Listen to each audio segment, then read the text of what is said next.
Scuba Goat Under the Sea, the podcast for the inquisitive diver. Welcome to the Scuba Goat podcast, where we take a deep dive into the captivating world of scuba diving and ocean exploration.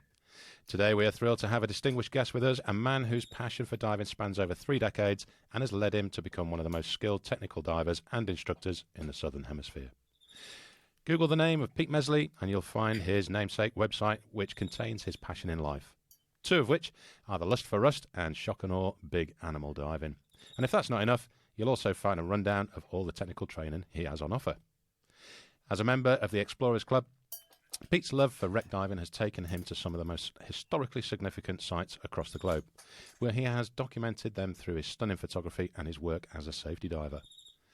Today we have the pleasure of hearing firsthand from Pete about his experiences as an adventurer and his unique perspective on the world beneath the waves. So, sit back, relax, raise a glass and join us for an unforgettable conversation with Pete Mesley on the Scuba Goat podcast. G'day Pete, how you doing mate? Yeah, that's probably one of the best introductions I've ever heard in my life. In fact, I'm going to probably record that, snip that, and yeah, man, you've created a foundation of which I don't think can be topped. Awesome sauce. Thanks very much for those kind words, man. No, my pleasure. My pleasure. Very nice. And it's well deserved. And I'm glad I got it out in almost one piece. Yeah. No, it's good to be here, man. It's really good to be here. Well, I mean, we've got a lot to dive into, and I'm sure there's plenty of people listening in that know your name and obviously know your face as well, and possibly your drinking habits, and maybe even your grasshopper in the background.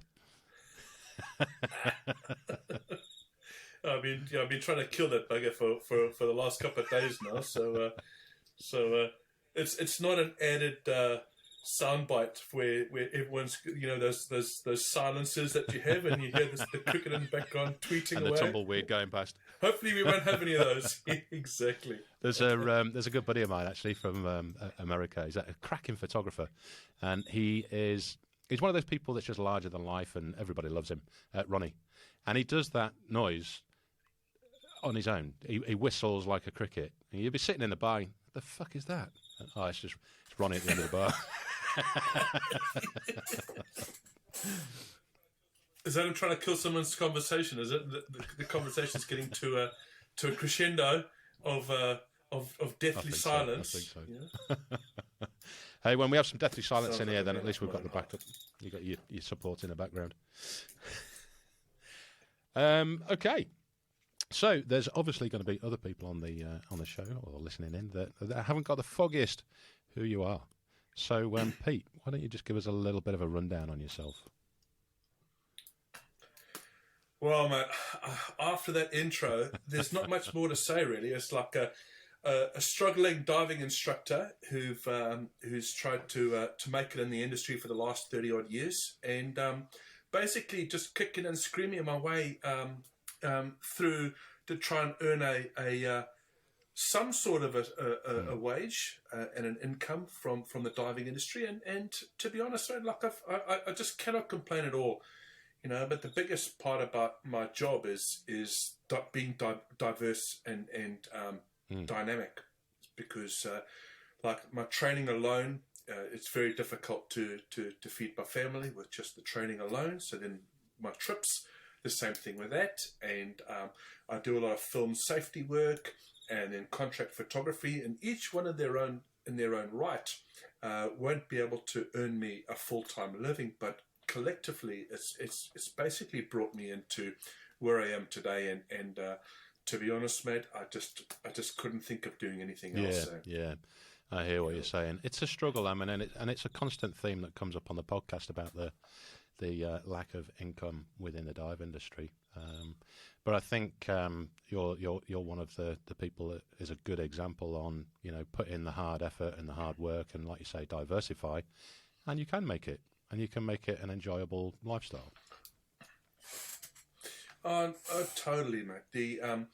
Obviously there's 2 types of wealth that I believe in, and obviously money is one of the areas of wealth, but the other area of wealth is just surrounding yourself with good people and doing some cool stuff.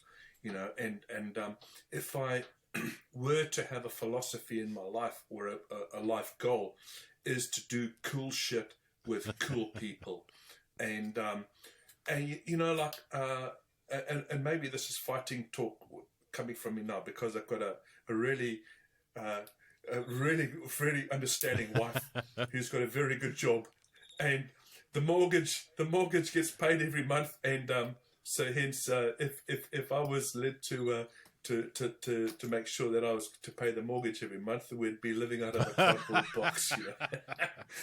But we would be rich in other aspects, you know. But it's no. Like, I'm very, very lucky, and you know, it's all the people in the background, i.e. my wife, that keeps the home fires burning, and to do a job that I'm doing is extremely hard on the family life. And you know, when you got a good woman, mate, you got to look after them, you got to hold on to them. So I organised Raoul, the pool guy, to come and look after the missus while I'm away. And we don't have a pool, but she hates it when I say those things. But no, mate. Like I'm very, very lucky to be in a position where I am,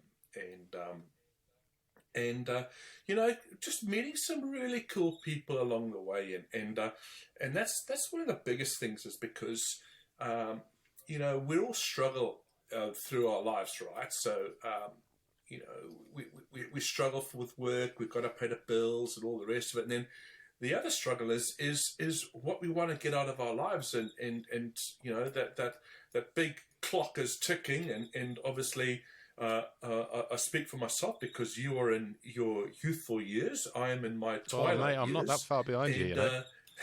Don't let these stunning good looks fool you. Well, you know, like they do say that you had a face for radio, and now I actually realise that they're true, man. Like, you really do have a face for radio. So I think podcasts are a very important thing that you're that you're gonna be relying on. Yeah, you know. yeah. The voice works well. But no, it does. It's I can't help but feel mildly aroused when I hear you talking. Your eyes aren't painted on, mate. Hey, actually, how old are you? How far ahead of me are you? 53. So so you're only 3 years ahead of me. Yeah, 69, baby. You know, so you know, born and bred in Zimbabwe, which is obviously most people know that if they you know have that know me. But I met my wife when I was living in England, and that's where I cut my teeth. That's where I learned to dive down in the southern end of England, and obviously you know, I spent the first couple of 100 hours of my diving career, the first couple of years diving around Cornwall, Exeter, Bournemouth, Bothersand, you know, Stony Cove. Yay! Yeah, I learned to dive there, and you know, that was some of the earliest recollections of making me want to buy a dry suit, which I had no money for. And my first recollections was sitting in the bottom of Stony Cove in 4 degrees of water in January, doing my open water course, and I had obviously all my gear was hired out, and I remember sitting there freezing my proverbials off, and I desperately needed to go for a wee, and it's one of the most single beautiful moments of my life, which turned into the worst moment of my life, where I had a wee, and it's all this beautiful warm water just came up through my wetsuit all the way along my chest, up and through into my hood, and then just turned stone cold. And that's the first and only time I ever weed in my wetsuit, and that prompted me to go to my local dive shop the next weekend and plead with them to sell me a dry suit. And I'd actually applied for a credit card about 30 times and got denied each time. And obviously the guys at the visa company took pity on me, and they gave me a credit of £500. and I've never cleared my credit card since.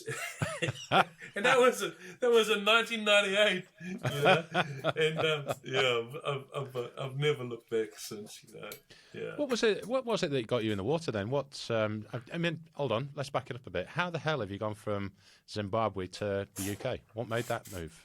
Oh, mate, you know, it's I guess it's kind of a usual story with most people who are living in these sort of like third or fourth world countries. Like when I left school, we went on a rugby tour to Dublin in Ireland, and I come from a single parent family, and money wasn't thrown around as easily back in the day, and so I decided to stay in the UK, and my mum is from Belfast, just north of Belfast, and so after my rugby tour, I actually turned 18 on the plane, and after my rugby tour, we got the train up to Belfast, and I spent a couple of years in Belfast, and the guy, my cousin, who took me under his wing, and he taught me how to be a tradesman, a painter and decorator, which actually helped pay my way through my diving career. And he was running low on work, so he says, "Look, do you want to come with me? I'm going to England to go and get some work." So I thought, "Yeah, man, let's just look, whatever. Let's go for gold." And so I went over to the UK with him, and I probably got fired. I got fired the first week on the job. Anyway, but so I probably got another job, and I ended up staying with some friends of mine, some ex-schoolmates in London, in South London, and that's where I met my wife, my future wife, and I was playing rugby for a local dive club there, and then that's where I learned to dive, and in 1990, and we the rest is history. After that, you know, and then. You know, my missus, because I always wanted to go to Australia. I thought, look, Australia is the place for diving and all the rest of it. So we ended up heading off to Cairns, and it's probably the worst thing that I've ever done in my life. You know, like the most disappointing diving I've ever done. It was absolutely horrid. And you know, we went up there. I was super excited. We went out to Cairns, and we went. With a local dive store there, one of the largest dive stores there, and unbeknown to me, like the local government there only sell the local dive stores so many mooring sites. So even though we're on the Great Barrier Reef, these dive sites have been dived like a gajillion times, and for the uninitiated, you know, people who want to go and see Nemo and you know, a couple of reef fish and some batfish that eat all the food scraps underneath the boat. That they love it, you know. But I you know, I spent the last 8 months in the Red Sea, and so I knew what tropical diving was, and we spent 4 days in on the Barrier Reef, and I said, no, this is terrible. And so you didn't get to go further out then. I'm assuming it was all the local dive sites. So thankfully now. I've got friends, I've got friends in Australia, and heading way up north, Lizard, you know, all the way up there, and the guys said the diving there is spectacular. So I've got a mate who owns he doesn't own it. Mike Ball owns the boat, but he's a captain of one of the vessels there, and he says, "Look, come, you know, this place is super special," and so hopefully. I'll get up there sometime, you know, before I die. Yeah, do it, mate. You know? Do it. Yeah. I mean, I was up there last November. I went out with Martin Connolly from Scuba IQ, and we went up into the ribbon reefs. So you pass by all the local ones where you've got 2 million people doing tri dives every day. Yeah. And then once you hit the ribbon reefs, it's actually really pretty. And there was, I wouldn't say a massive abundance of fish. It's nothing like Papua New Guinea, but there's certainly enough to be getting on with. And the night dives were good. Lots of sharks. Yeah, a mate of mine, Simon Mitchell, he just was absolutely raving about a trip that he went up with a mate of mine, Trev Jackson, up off Sport, and I don't exactly know where they went. I think it was Lizard, Lizard Island, and the images that Simon got from that trip was just stunning. And you got this massive walls just full of, absolutely jam-packed full of massive gorgonians and beautiful big soft corals. So I can't wait, man. I can't wait it's got to be done. Simon's coming on the podcast soon. Ah, cool. Yeah. Man, I'll tell you what, that's the only guy with more letters after his name than than the alphabet. My goodness, like, the only letters that I've got after my name is HSD, which is high school dropout. You guys, whoever's listening to this, you got to listen to Simon. He's a really good guy, and he's a prolific diver and a great storyteller, and you'll have some fun listening to him. He's good fun. He's super knowledgeable as well, isn't he? Actually, I've invited him on because I had a laryngospasm in December underwater. Oh, so, joy! Yeah, and the good thing is that you're running around now, which is which is a big advantage. It's always nice. Oh, jeepers, man! Yeah. So I'm going to pick his brains. Hey, I've got a question for you, Matt. Go on. Why are you called the Scuba Goat? Well, I'm not the Scuba Goat. It was just a title for the show. Goat being greatest of all time, and it was. I'm a massive boxing fan, and Muhammad Ali is right up there as one of my favourites. Of all time. And his missus created, the clothing brand, and Goat was linked onto Muhammad Ali. So it was just what stuck in mind, and when I put the logo together. And Goat just fit underneath Scuba, so I thought, fuck it, that'll do. Quite honestly. No. I was going to say, like, I wasn't going to mention that you actually did resemble. If you had a goatee, I would say that there would be a very small resemblance here, but not a lot. Okay. I'm in a local dive club here, Scuba Holics. And the guys that run it and invited me into it, they put nicknames on everyone for going into the chats when we're organising groups away.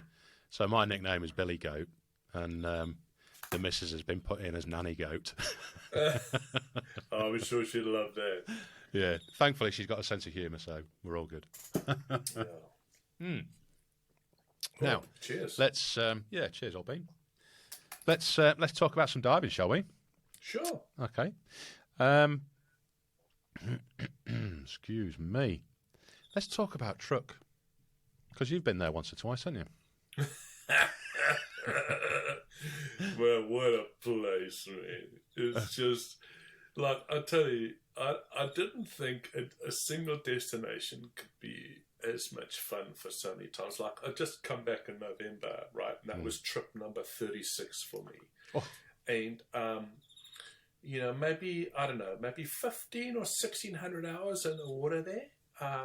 And to be honest, mate, so Truck Lagoon is quite a good percentage of my annual revenue, right? So I earn money from it and all the rest of it. But to be honest, mate, if I didn't enjoy going, I would be planning trips to somewhere else.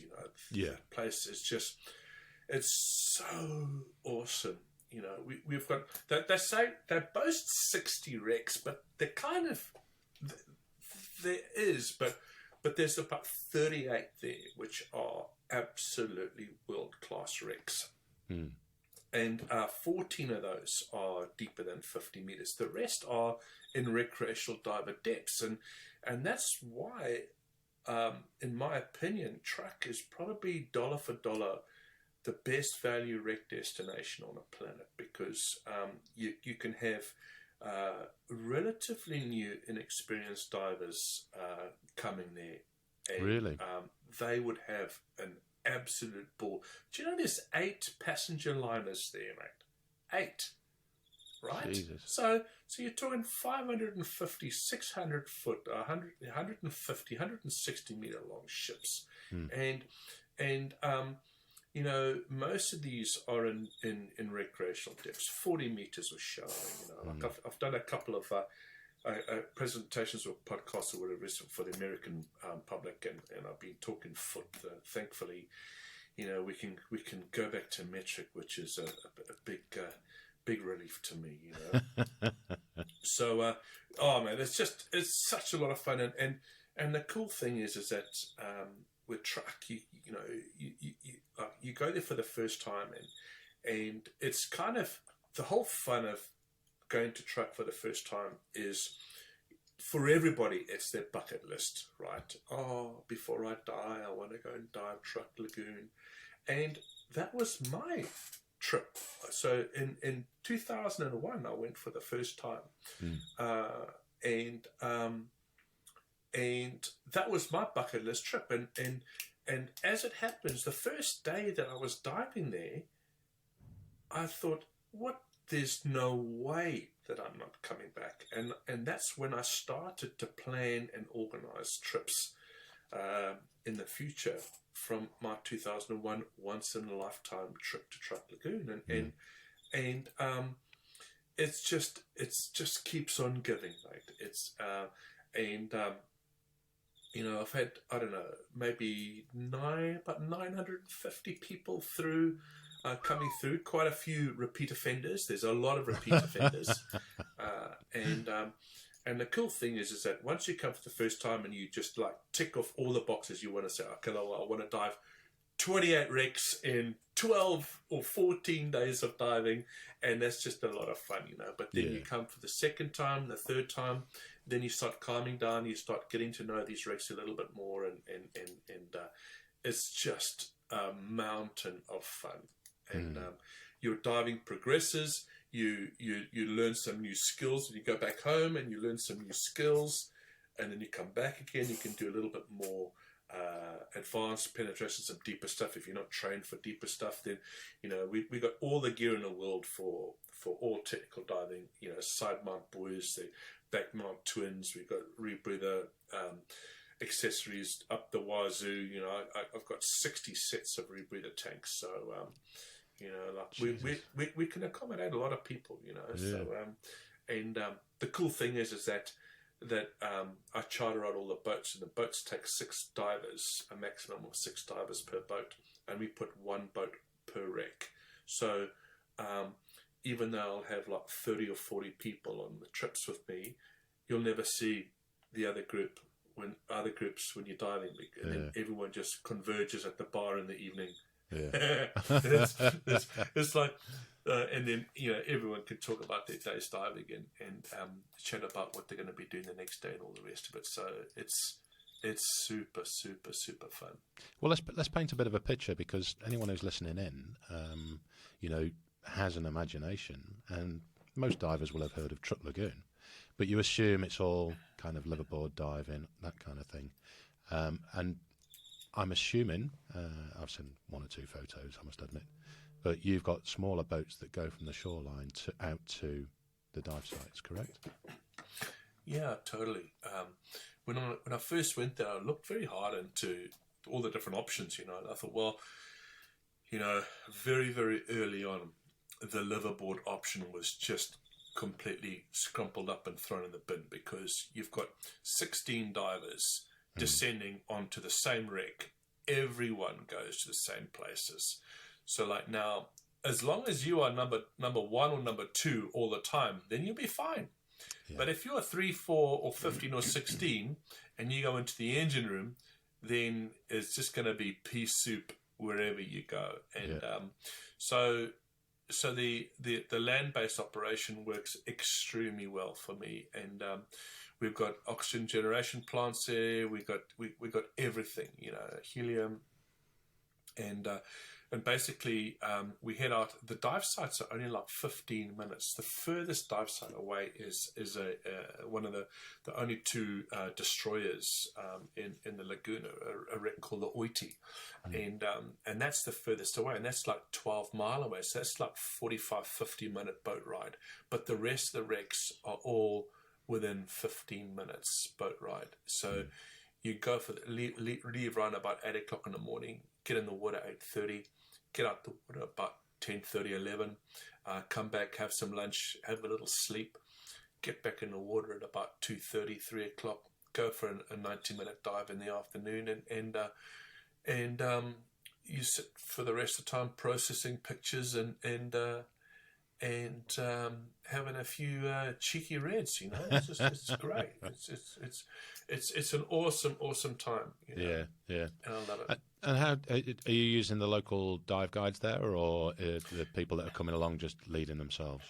Yeah, there's a dive guide on each of the boats, and they're extremely knowledgeable guys, but they're all kind of all recreational, but they'll all dive the deep wrecks with all the technical divers, but they'll go and do a short amount of bottom time, and then they'll disappear. So most of the guys just ask them to show them a way where all the important fun stuff is, and then they'll just leg it afterwards. But over the years, the guys have been quite keen to make me earn my keep, and so I'm quite happy to like before. Most of the time, the guys would go, "Look, just leave us alone, mate.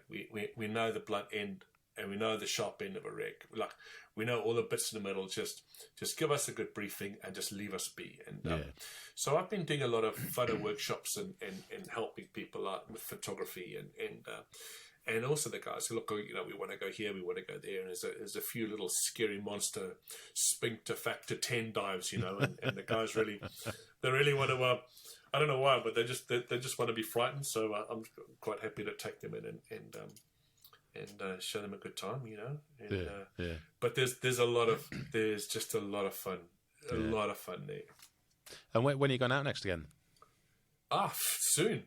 Like 21 of May, I'm there for 6 weeks. So I got three projects on the go at the moment. I just came back from there, and we were working on a special project which I've been sworn to secrecy. I'm not allowed to tell anybody what it was, but it was very very meaningful and rewarding project, and. So I was there for 3 weeks, and then I'm back in May, 21 till the end of June. So 6 weeks there, and working with Matt Carter and the boys from Project or the Major Projects Foundations. Yep. And worked last year with them on the oil recovery. Like that's a real important factor is that I've been working on for many years now, and a project which is very dear to me, because I've been 3D mapping all the wrecks of truck, and we've with my partner, a guy called Marcus Blatchford.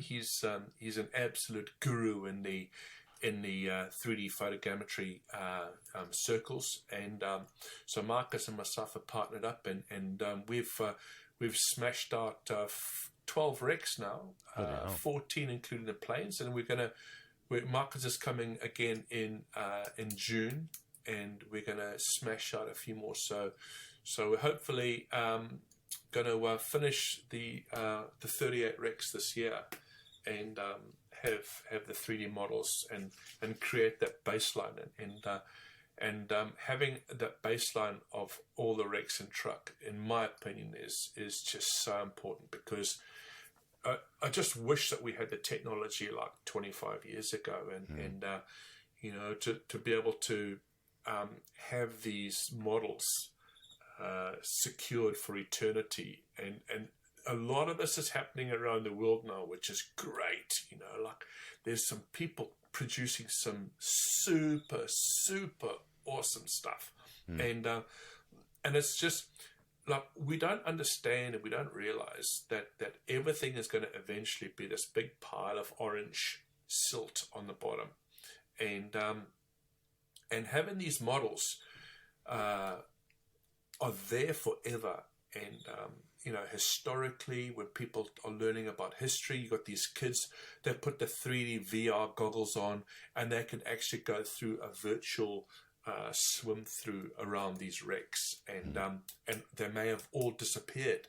I was part of a project, a filming project in the Java Sea in 2019, and the project was actually a documentary series of one of the Dutch high commanders, the naval high commanders, a guy called Carl Dorman, and his son Theo Dorman was with us on the boat, and the guy was like in his mid-80s, and he was a survivor of one of the wrecks, the ships and all the rest of it, and we go there and they were gone, and we thought, no, this can't be right, this can't be right,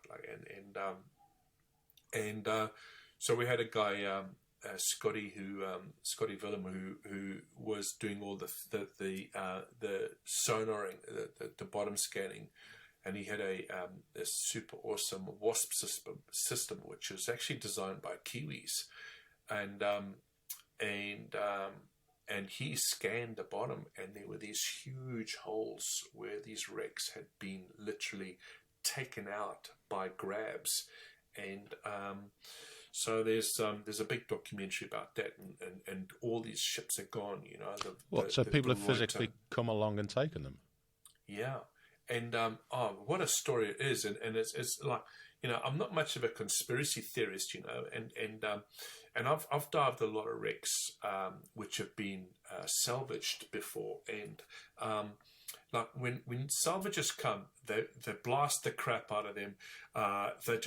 It's very messy. They grab all the important stuff, like the condensers and all the stuff with high value metals and all the rest, and they just leave the wreckage. Whereas these wrecks have been like,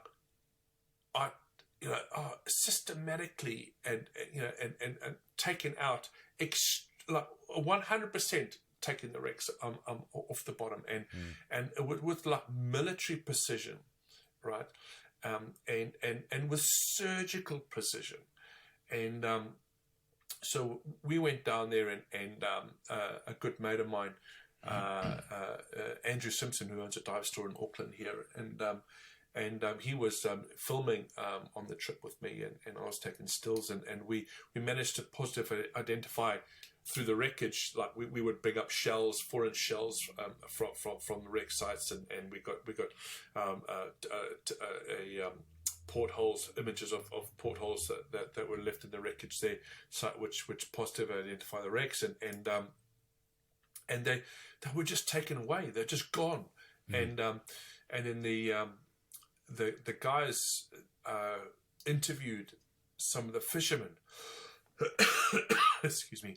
They interviewed some of the local fishermen, because obviously the wrecks are a part of life for them, because they're the fish aggregation areas. And the guy said, look, these guys came with this big barge and a grab, and they all had automatic weapons, and they told us to go, or we'd get shot. So this like, it's a big story in itself on that one. I'll tell you, there's a lot of conspiracy there, and the idea and the thought is that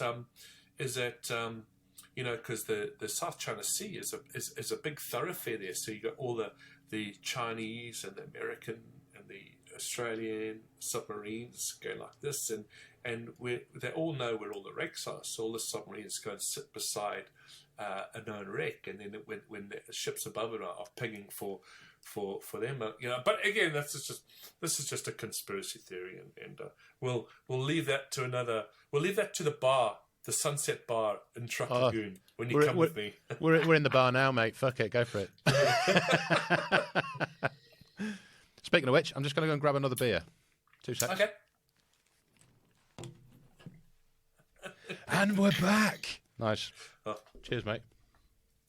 Yeah, cheers, mate. Do you notice the name? You've got the beer. Do you notice the name? Look at that. Yeah.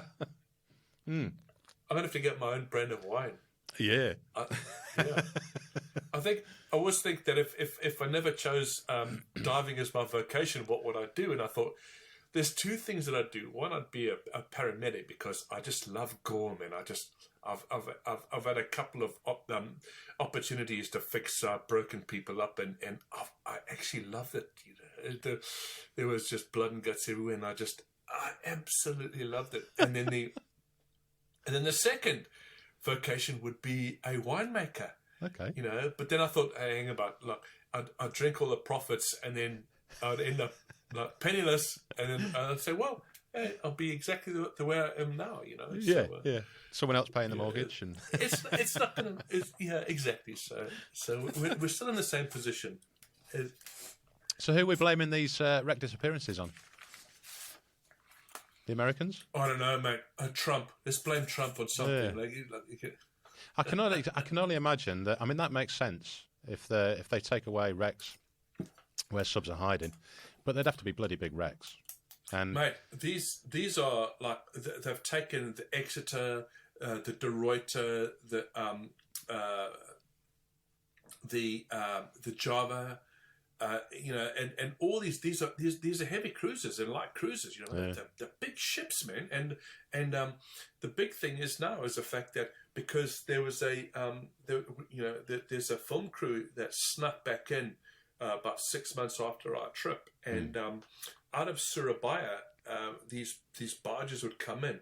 And then these 40-foot containers that would come in to the wharf and load up these 40-foot containers with all the ship wreckage, and they would leave that day.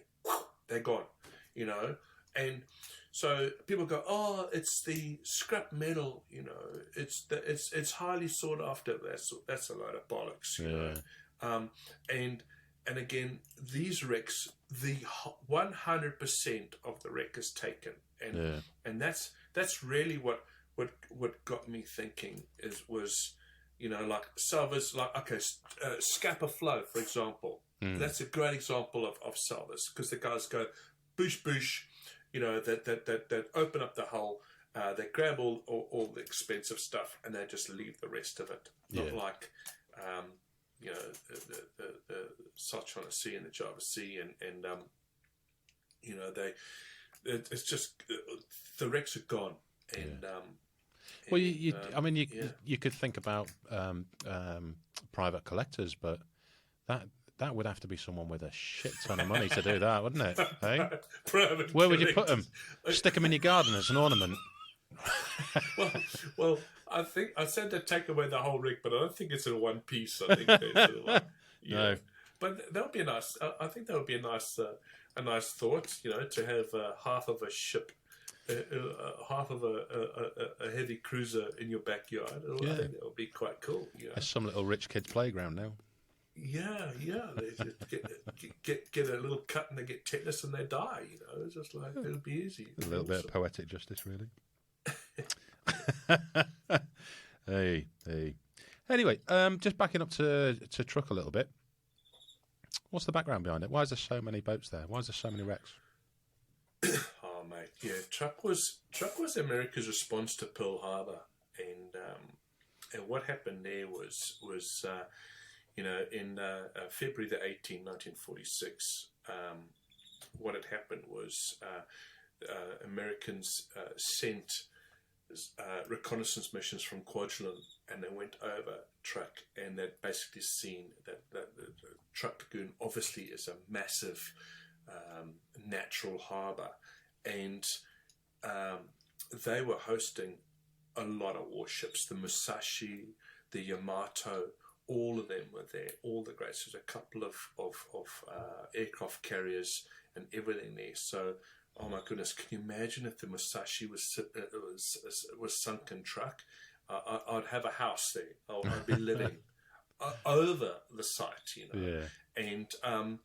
And basically, the Japanese spotted the reconnaissance planes, and they got wind of that, and they got really scared. So they sent their warships out to sea, and like I said, 2 weeks later they attacked, and the funny thing is that out of all the wrecks in Chuk,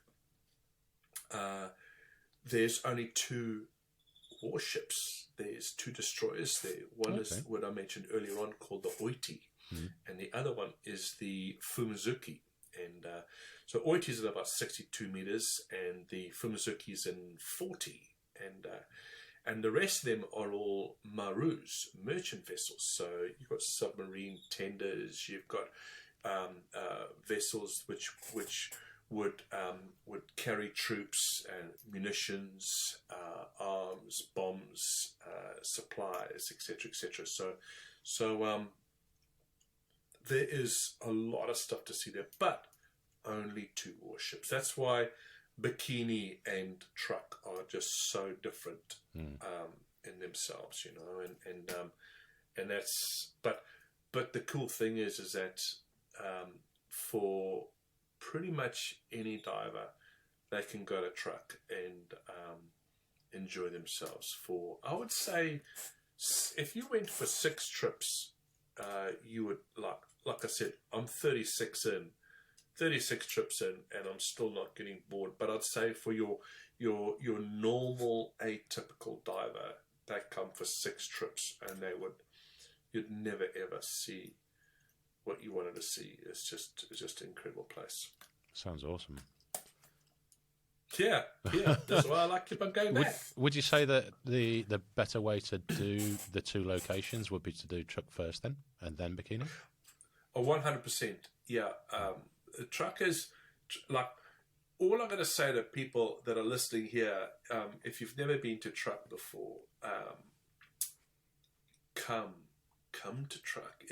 But all you've got to say to yourself is, I'm coming back.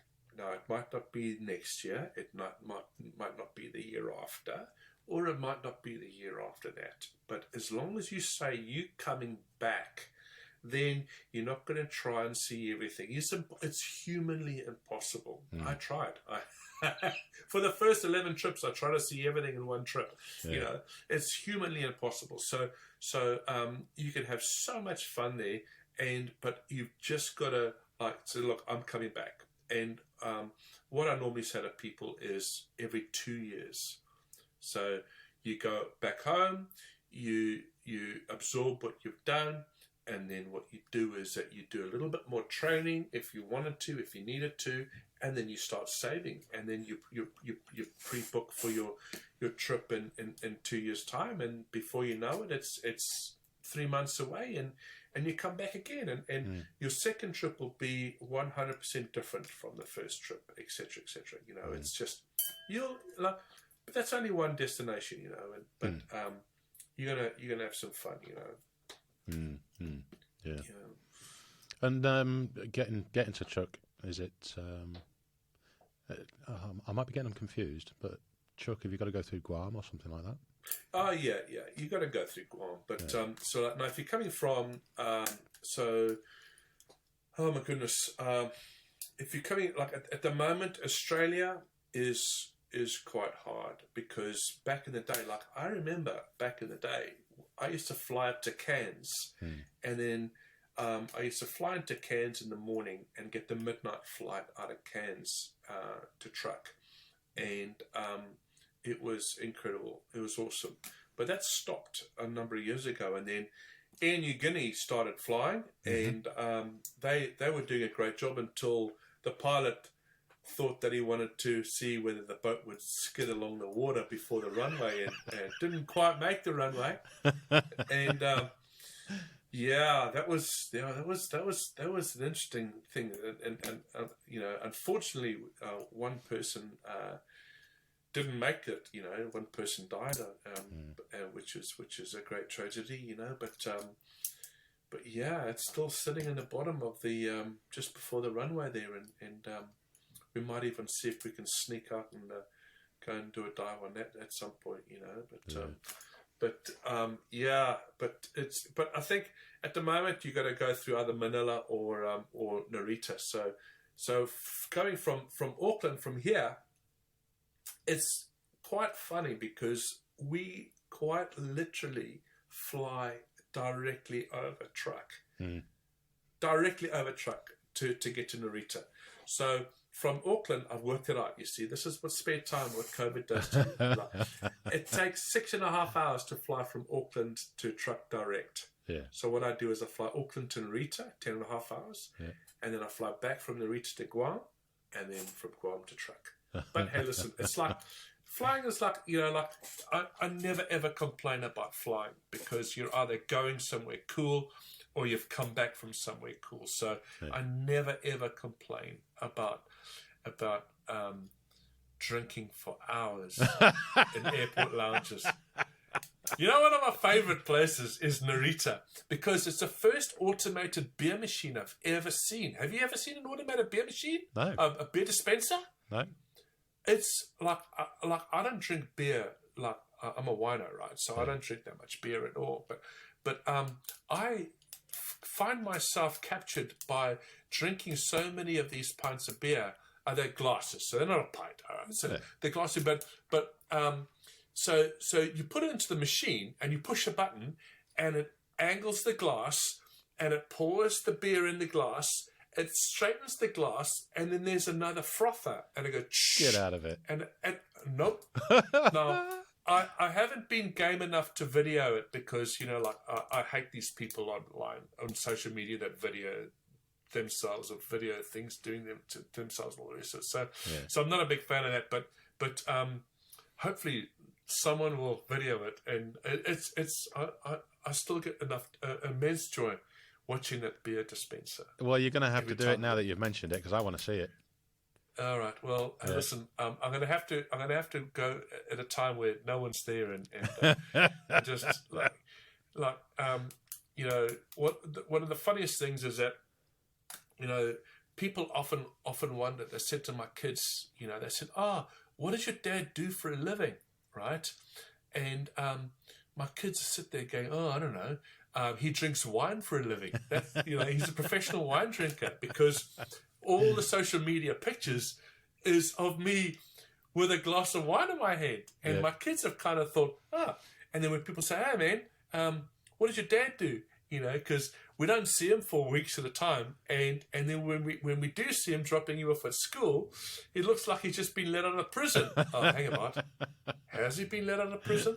You know, so we it's just super funny, and trying to explain what I do to my kids has been quite an education. You know, like, Dad, what do you do for a living? Well, I take people diving. Oh yeah, and what else? I get involved in après diving adventures with them. Oh yeah, what do you do then? We have a few glasses of wine, a little bit of hilarity, and then we talk about the next day diving. Oh yeah, really? And they pay you for that? I said, oh yeah.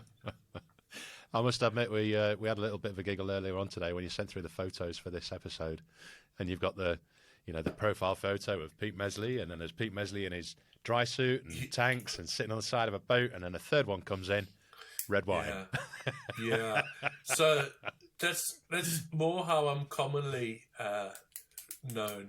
You know, and the thing is, like, now obviously I've been lucky enough to be involved in the speaking circuit for many years at conferences around the world and all the rest of it, and it's just such a great meeting point of like-minded people, and you know, like I said earlier on, doing cool stuff with cool people, you know, and I just, there's nothing that that I enjoy more than being involved in projects with cool people, and you know, that's what I live for, to be honest.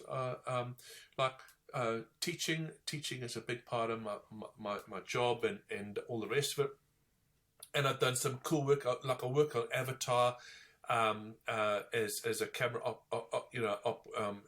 for about 6 weeks down in Wellington, New Zealand, and thanks to everybody who went and watched Avatar, because now that the box office has all broken all of its records, they're going to start sending us some money for 4 and 5. So thank you. Oh, nice. And so filming is going to start commencing. I don't know, later on this year, and so hopefully I might have a few stories for you in the future. You know, like it's working on sets was an absolute eye opener. You know, there's a lot of very dedicated people, and you know, Cameron is an absolute psycho. You know, but all the greats are. You know, and I was fortunate enough, because normally I'm working safety on these these films, because I'm looking after the talent or making sure people don't hurt themselves and all the rest of it, and this is the first gig that I'd actually got where I was a camera assist, and that was extremely special for me, so I was shadowing and looking out for the main camera op guy, who's a guy called Pete Zuccarini, and what an absolute legend this boy is, and we talked about every single different angle of Jessica Alba. That have you watched that movie Into the Blue? Yes. Okay, so you'll know what I'm talking about. Yep. And the guy is a magician, he's the guy's amazing, and he's done everything. And I was sitting there chatting with him, because we have a lot of time where we're just sitting in the water and just waiting and standing by to stand by, so we're talking to him about how Jim Cameron and myself, we shared some of the friendships that we have, and unfortunately some of those people aren't here today, because they passed away a number of years ago, and so I was telling Pete about these stories, and he goes, look, Jim would love to hear those stories, all the rest of it is, but you got to pick him on his good days, because this guy's got a million things on his mind, and I've seen him just like cut people in half, because all they just wanted to do was shake the guy's hand, so we finished one night on set, and in the pool, and it was like whenever Jim walks on set, no one gets out the pool minimum about 10 o'clock at night, 11 o'clock at night, because the guy is he's just a demon, he just like when he gets into the work side of things, the guy just never stops, just get shit done. Yeah, he does, and 99% is not good enough, so everyone works extremely hard, and we'd finished one night, and so I see Jim Cameron. He was down by the dive deck, and he was talking to his chief dive supervisor, a guy called John Garvin, who was responsible. Some of you may know who John is. John's an absolute pioneer and a guru in his own mindset. He is a guy that wrote Sanctum and has done a lot of good for the diving industry, so John was having a chat with Jim, and so I walked up and I turned over and I looked at Pete Zuccarini, and Pete's going, "Go now, go now, go now, go now! It's the time." So I walked up there, and anyway, I had a very nice conversation with Jim, and John Garvin talked me up a bit and embellished things, which is it was nice, but it was just but yeah, we had a great conversation. We talked for about 15 to 20 minutes, and we spoke about our friends and our mutual friendship and wreck diving, and yeah, it was pretty cool. It was pretty cool, and that would. Yeah, I'll remember that for a while. So next time you might be shouting at me. I'll just happy being there. It was the process was just insane, and the amount of obviously everything, mostly everything. Have you seen the Way of Water? Yeah. Have you seen Avatar 2? Okay, so you see, like, it's all about being underwater and all the rest of it, and I got a small insight. I was only out there for just under a couple of months, and I got a very small insight to how hard these guys work. And Kirk Kroc, who's the chief freediving instructor, who this guy, like, the guy's work ethic is just Unbelievable. And it was just so cool to watch these boys, and hopefully I'll be invited back, and hopefully not embarrass myself, and we'll make the magic happen, you know. I'm sure you will, mate. And if you need a tank carrying bitch, just give me a shout, yeah. Oh yeah, sure. I've got broad shoulders. I can carry tanks, no problem. Yeah, I've been carrying tanks for a while now, so I'm in the same boat as you, mate. I'm in the same boat as you. Oh dear. Hey, where are we going to now? We've had a little bit about truck, and we've talked about your, red carpet and Avatar. Let's talk about some big fish, shall we? Let's get away from the metal for a bit and talk about some big shit. Yeah. What's your favourite big piece of meat? Oh, mate, I'll tell you what. I've built a career around lust for rust and being a wreck fanatic, and of which I am, but nothing gets me going more than some big animal action, and so I started running trips to Galapagos 2014, and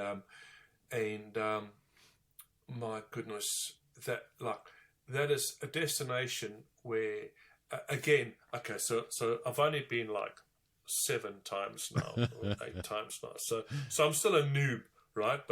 But just like the place is the only, like, when I explain something as white knuckle diving, do you understand what I'm saying? I do, because I'm going to Galapagos in 15 weeks. I'm on my second visit. All right. Yeah. All right, mate. Okay, so I've only ever experienced white knuckle diving in another place, which is Sodwana Bay off the east coast of South Africa. Yep. And I worked there for a little bit when I was a kid, and oh my goodness, that's how I broke my tooth. I shattered my front tooth because I was sitting up the front of the vessel, the boat, and so going out of Sodwana Bay is what I consider white knuckle diving. Mm-hmm. That place is just incredible. So like now, every aspect of the whole trip is adrenaline all the way through. So we're on the east coast on the Indian Ocean. There's always a 2 to 3 meter wave break on the shore, right?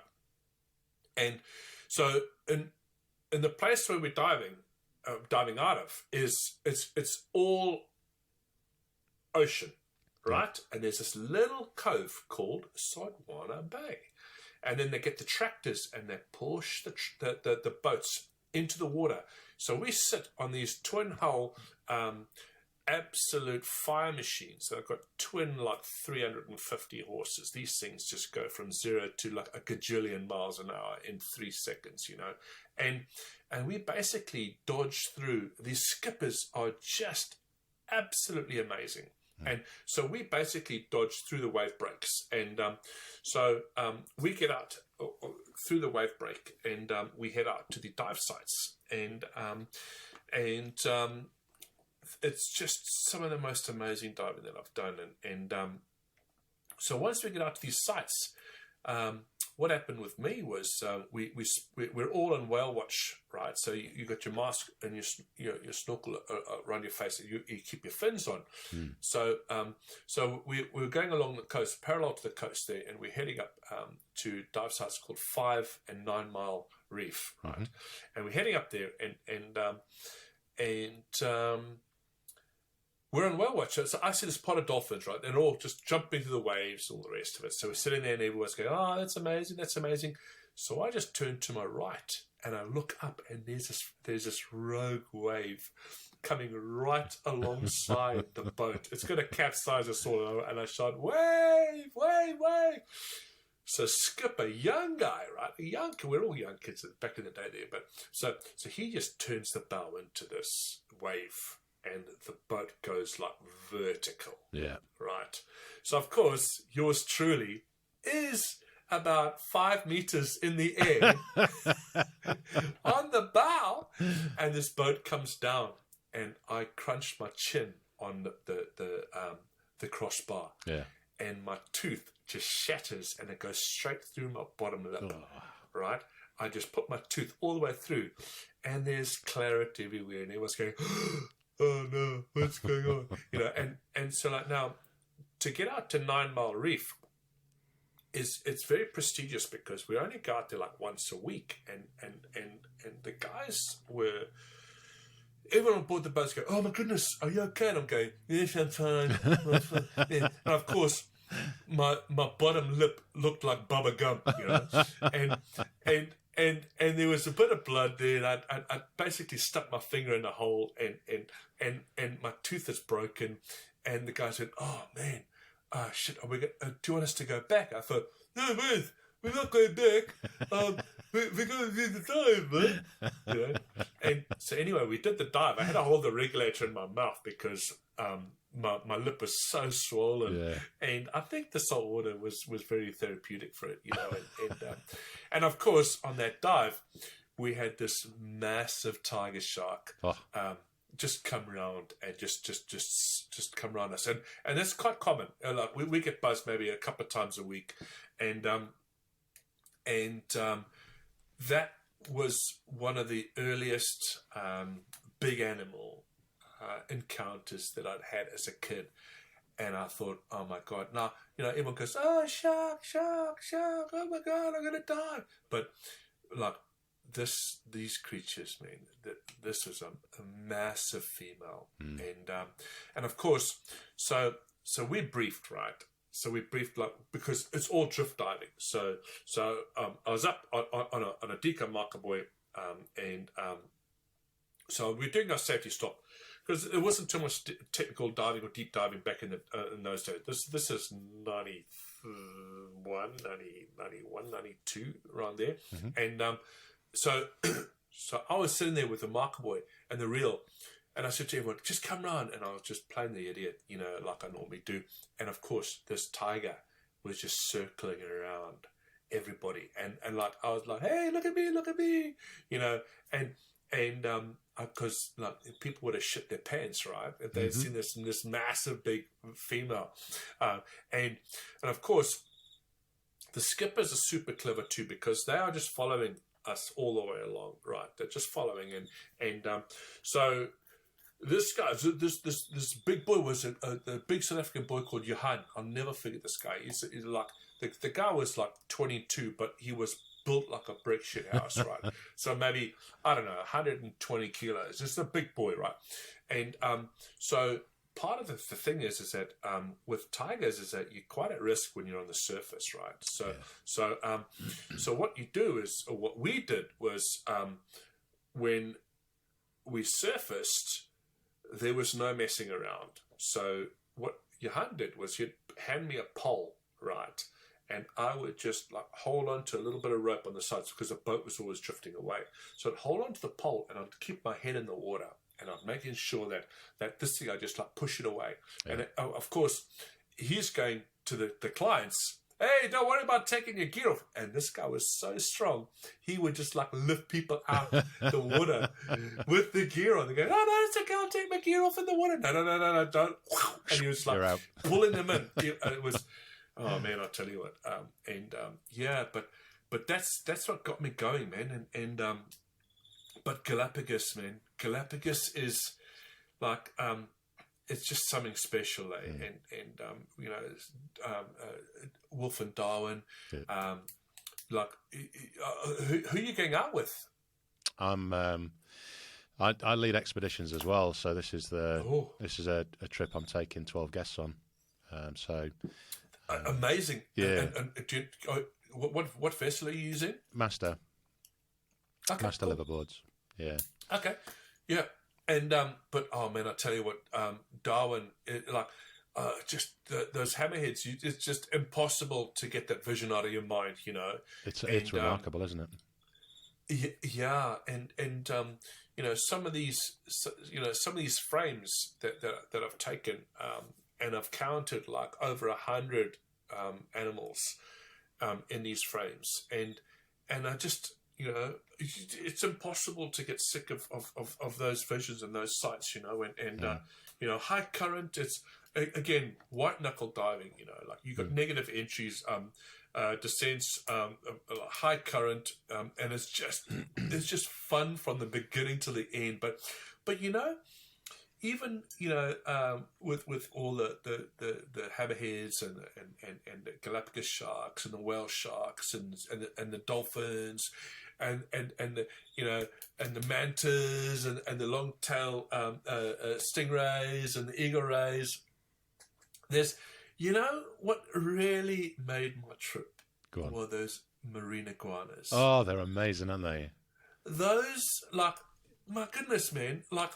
So just learning a little bit about them, right? So obviously being cold-blooded. So these guys have got a timeline, and this is why they don't give a shit about you in the water, and they don't care. They don't care, like, because what happens is that the water's like and I know that but for people who haven't been to Galap, like. So there's about a 200-mile difference between Darwin and Wolf Islands and Fernandino Island, and like the main group of islands. It's a big place. A lot of people don't realise that Galapagos is a big place. A lot of space in between it.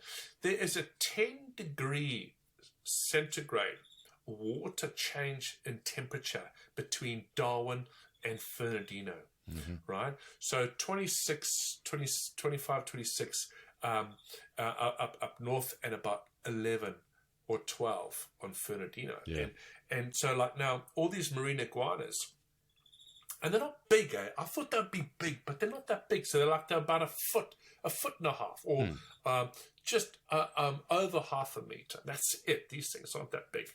And so these guys would eat this turtle grass or this moss on the rocks, and they would so like now here's the timing. So if they spend too much time in the water, when they get out, they can't warm up and they will die. I didn't know that. If they spend too little time in the water, they won't get enough food and they will starve. It is wicked, like, brutal, absolutely brutal, and if you actually look, when you go, mate, and when you go onto like close to the island, all the rest of it, you'll see all the carcasses, you'll see all the dead iguanas, and the guys have just thought, someone like me, I like my dinner, so I'd probably spend a little bit longer eating than I should, and the guys have paid the price, and they just couldn't get warm, and if it was an overcast day, and the rocks didn't heat themselves up, and all the rest of it, it's just the whole place, like Galapagos. Oh my goodness, like from start to finish, I would say to anybody that's listening, the place will enhance your soul. It will enrich your mind, and like just going and walking on the land tours, these 150-year-old tortoises, and again, something else that I learned was, sailors used to take tortoises on board the boats with them, because then they wouldn't feed them for 6 months and they would still be alive. And then obviously they'd turn them upside down and they'd cook them up. Yeah. Right? That feed more than a family of 4, right? So that's the reason why they would be taken on board these ships, and they would stay alive for extreme amounts of time. Yeah. And be used as a food source, and I believe that tastes like chicken. It's got to be better than a sack of spuds for every day, isn't it? I've eaten dolphin and whale, but not tortoise. No, I'm only joking. I'm only joking. One year I posted up a gag image of when I was in truck, on decompression, I'm sitting there, and you get quite bored after a while and all the rest of it, and this beautiful, beautiful big jellyfish just like jellyfishes past me. And I'm going, oh, that's nice. So I'm taking some pictures of it, right? So as it happened, and I didn't plan it like this, as it happened, in the background was the actual mooring line, submerged mooring line, and there was a diver decompressing on the mooring line. So when I took the picture, it looked like the line was coming from the jellyfish, right? Yeah. So I posted online, right? I said, look, oh man, this is an amazing find. Scientists have been calling me for days. We've found the largest jellyfish in the world, and we've pulled it in. We've managed to grab it, and we've tied it up, and we've pulled it into the shallows. Do you know the amount of hate emails that I got? I got so much hate. I'm going, dude, it's a joke, right? We were having some fun. It's a gag, right? But yeah, it did look real. So so I've been. That was the start and end of my. It went down like a sack of shit. Yeah. I thought it was funny. Yeah. And in fact, the picture still comes up every now and again. I said, "Shall I repost?" You know, when it goes, "Oh, yeah." Oh, memories. Yeah. No. I did. Just thinking, you talking about Sodwana Bay there. I had flashbacks to doing my trip through South Africa, and it was the first trip that I put together. Just a bunch of friends go and do the sardine run, and one of my friends that was on the trip, he was celebrating probably his 60th, but he said it was his 40th, and he was travelling through South Africa, and was going to hook up with us to do the sardine run. He said, just out of the blue, he says, do you want to come a couple of weeks early? Do you want to come a week early or something like that? He says, I'm going to be passing through Joburg. If you can fly into Joburg, and then we'll do a driving tour and go through and do Kruger National Park and head our way down to Sodwana Bay and Durban and then go up and do the sardine run. I was like, fucking too right, I'm in. So you down Sodwana? Yeah. Yeah, oh, it was awesome. Smashing it, man. Smashing it. So where you're talking about launching from the beach, I'm getting flashbacks of thinking, how the fucking hell we're going to get out over that? And it's so impressive how they move those boats around. Mate, it's like so when I was working there, right? So during the weekend, we get all these weekend warriors coming from Joburg, and it's like the roads. Obviously, hopefully it's got a lot better than when I was a kid and I was diving there. But the road was like a metal for the last 300 k's. It was just terrible. And so you get all these weekend warriors coming, and then during the week it was fairly quiet, and all the local guys would say, "Oh man, listen, we're going to go to this during the week, and it's super quiet." And I said, "Look, we're going to go spearfishing. Do you want to come?" And I said, "Stuff you! I know exactly what's in the water. I ain't going to go spearfishing." I said, "But I'll be your boatie." Yep. And the guy goes, "Oh, that's awesome! That's awesome! Like no one wants to be the boaters." I said, "Yeah." I said, "Look, just as long as you get us out, because I'll kill ourselves and everybody there if I had to do that, you know, because that there's a huge amount of skill that these guys are doing. It is impressive. And it was just watching these guys wrestling with these sharks when they're catching some big fish. But did you know? And you probably do. Matt, is Sodwana is one of the big coelacanth aggregation areas. Is it? And yeah, it is. And so I've been wanting to go and dive and look at these prehistoric creatures for a long time, and that is one of my bucket list shots, man. Is to go and see if we can go and experience these beautiful creatures, man. And they're not too bad. They're about 120, 130 meters, and these big overhangs. And I thought, oh my goodness, what, you know, that would just be the best experience ever, wouldn't it? I'm just having a look at them online. Imagine seeing those coelacanth, yeah. So they've also found them in I think it's in Indonesia, but the offshores, mate, like What are they? So hey, tell me. So I've also wanted to do the sardine run for many years. I've got a lot of very good mates who lives in South Africa, and they say, "Oh man, you got to come. It's just like You've got to do it. It's like nothing else, man." But like not so much. Were you diving? Or were you snorkeling? No. Because it's pretty quick, eh? You can do. I would say if you're there for 5-6 days, then you'll probably do a couple of dives. Rest of the time, it's when the pilot's over the top saying this is where it's going off. You're just getting fins, mask, snorkel, and away you go.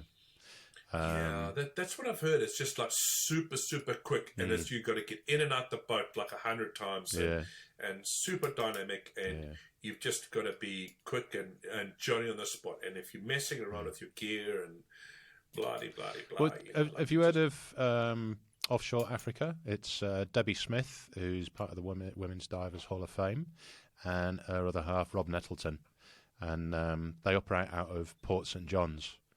And cool. If you're going to do it, I would strongly recommend doing it with them. The behind the mast team use them when they go filming, and they are the ones that have the aircraft pilot spotter. Super I good. think you need that, eh? You've got to. I mean, when we did it, we didn't have direct communications with the aircraft. It would come by, via a second party. So we were always kind of second to hear about it, and by which time it's usually too late. You just gotta be patient, man. And so the other bit of advice that I was told from people is that like on the sardine run is like the sardines is actually a fraction of what you're actually going to witness. It's just all the stuff that are there, the Brutus, the Brides, whales, the silkies, the sharks, the dolphins, the gannets. Mate, it's the whole experience. It's the whole experience. Just be careful with that pen, mate. It's clicking on the microphone. Oh, is it? Yeah. Clickety click. Clickety click click click. Your grasshoppers shut up, and now the pen started. No, but it's one of those. It's an experience where, in fact, the guy, my mate Dino, who said come out early and we'll go and do Kruger and Sodwana. We're heading on down to Port St John's, and he's like, Matt, he said the only thing that I want to see on this entire trip, when diving, is a dolphin.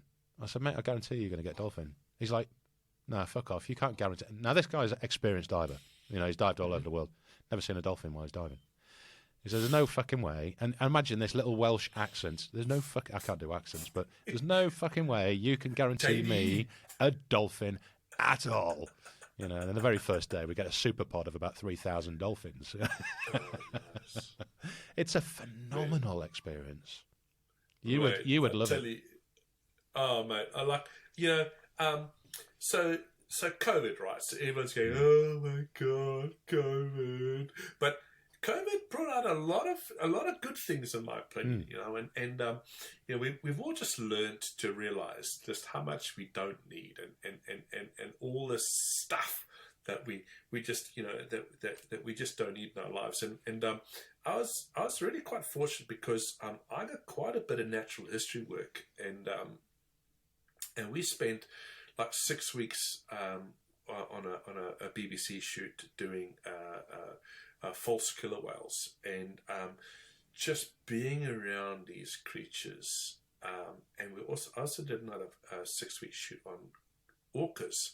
Nice. And the stuff that's going on in New Zealand is incredible, and I was very, very fortunate enough to get these gigs, and just being on the water, and this is kind of like it's like a 90-10, right? 90% just trawling the oceans looking for stuff, right? And that 10% of just sheer and utter awe. And I think that's kind of equated to our lives, I think that we've got to kind of we've got to wade through 90% of shit, of stuff, right? That we got to do, pay the bills, wade through all of that. But but it's at 10% that really enlightens us, and to say, look, we are. This is why we do what we do, and I, I just couldn't do anything else. I really couldn't do anything else, a personal thing for me is my youngest daughter just learned to dive recently, and she's 17 years old, and I've never ever pushed my passion onto my kids, and it was always quite funny, I said earlier on about when people say, "Oh, what does your dad do for a living?" I'm like, I don't know, and it was super sweet because our main newspaper in New Zealand, the New Zealand Herald, right? Every Sunday, every weekend, they've got a glossy, right? And they call the glossy the Canvas magazine, right? And they did a feature on me, like it was super funny, a mate of mine was one of the chief photographers for the Herald, and he goes, "Oh, the guys are like stuck. They had to have been stuck, right?" And they said, Richie says, look, I've got this man of mine. He's my mentor, and I learned to dive with him, and I did my photography course, all the rest with him, all the rest. He said, "This guy is just like, it's gonna be super fun." Anyway, so they did this big article on me. It was just like, it's just super, like self-indulgent, embellishing in self-indulgence, all the rest of it. It was awesome. And anyway, so on the Monday, I went to drop my kids off at school, and I went from unshaven hobo to like local celebrity overnight. It was super funny, and I did Girl Guide talks and Cub Scout talks, and I went and blah blah blah. It was super funny, and of course my kids hated it. Yeah. They hated the attention, and they go, of course my youngest girl's teacher says, "Chloe, where's your dad going to next?" And then she goes, "I don't know, Sri Lanka." And they go, "Oh, Sri Lanka." And then obviously they're trying to do it to try and gather some attention. They go, doing a bit of geography. So, where's Sri Lanka? Let's go and have a look and see. Where's that on the map? And my daughter's just like, had her head in her hand going, "Oh my God, this is just kill me now."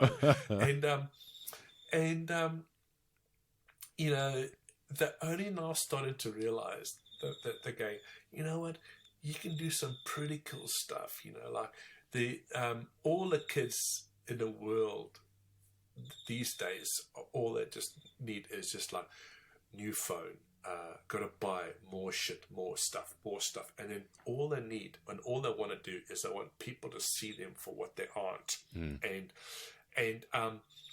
I think that there's only a small percentage of people that are actually going to actually figure it out, saying, like, let all these people do that and go out and enrich your life and be with cool people and do cool stuff. And I think that if hopefully one thing will sink into these kids' heads is to remember that, and the rest is just superficial, It's just the rest, like all the other stuff, will come. But I think you've hit the nail on the head, because I mean, even now, I mean, I'm 50 in February, and running doing Scuba Go, and then putting me expeditions, travel agency back online after COVID and whatnot. I'm just constantly in front of a screen, and in the last 9 months, I've noticed it myself. I spend 10, 12 hours a day in front of a screen, and I'm thinking, what have I achieved today? Fuck all. I've made I've made some pictures on a screen. That's about it. So I can dump everything and just walk outside and go for a coffee and just smell the fresh air. And it just, I think it's going to get lost if we're not careful. And these kids are just into a screen 24/7. Yeah. And we get habituated into all of that sort of stuff, but unfortunately, and I say this with the best intention in the world, we all can't go on holiday. No.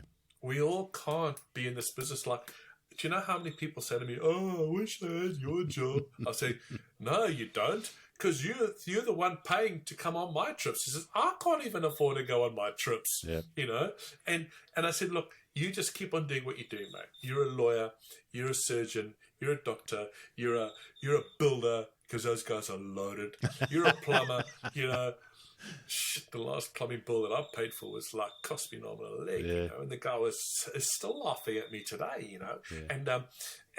But the thing is that now is that all these guys are coming out, and we just got to do the best we can, and when we can, and I'm just super grateful, and it's taken me a long time, and persistence, and but if there's any advice that I was going to say to anybody who's wanting to get into this industry, is get into it for the right reasons. If you want to make money, I don't know, go and sell houses or shoes, or I don't know, sell something to somebody. But if you want to do cool shit with cool people, you get into something which you're passionate about. And the rest will sort itself out, you know. And you know, I'm just so thankful, and I just love being. I just have to pinch myself, you know. Yeah. And I'm just super thankful, and I'm just, you know, looking for the next adventure, and you know, at the end of the day, you know, it is my business. I have stopped doing pro bono stuff for years now, because it's become a thing of the norm. People say, we'll pay for your flight and we'll pay for your expenses, but we can't afford to pay for you.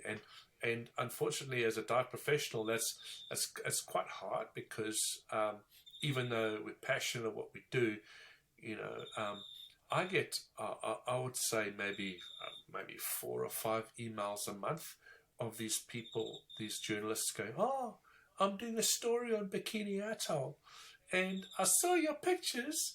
Oh, they're amazing. Listen, can I use them? I'll give you full credit." Yeah. For the pictures. And I said, "Look, listen, and listen, thanks very much for your kind words, all the rest of it, but the only credit that I'm looking for, I don't need credit. The only credit that I'm looking for is a bank credit, and I'm happy to partner up with you and all the rest of it, you know." And they go, "Oh, we don't have it in the budget to pay for any pictures." I said, "Well, go to Getty and go and get some." Mate, I had it just before Christmas, and it was a very well-known TV channel that they approached me to use my video footage of the blackjack in Papua New Guinea, and cool. And I know it's the best. It's the best that's out there at the moment, until someone turns up and does the photogrammetry bit. But as soon same thing. As soon as I said, "Look, credit's no good to me. If you want to use it, pay it." Silence. Yeah. You know, that cricket was there in the tumbleweed going through the background.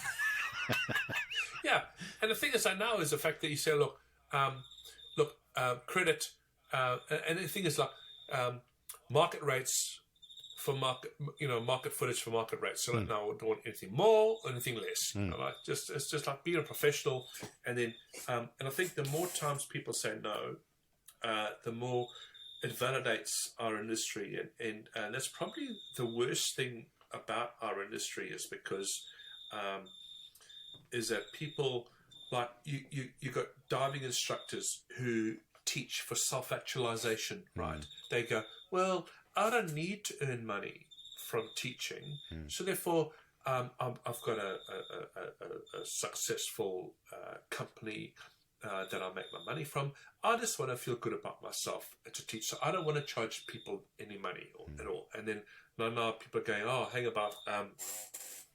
All back in the background, we're all going, "Hey, we're all trying earn a living from this, and so that's like in New Zealand, that's changed quite a bit because we've had quite a lot of regulation over the years, and I know Australia have got quite a bit of regulation too, and so does the UK, and it's I think it's been a blessing in disguise because it focuses on people that are dedicated to the business as opposed to the weekend warriors, But well, I must admit, I think the more I've thought about it and the more I've spoken about it is the fact that everybody can go diving now with a camera in their hand.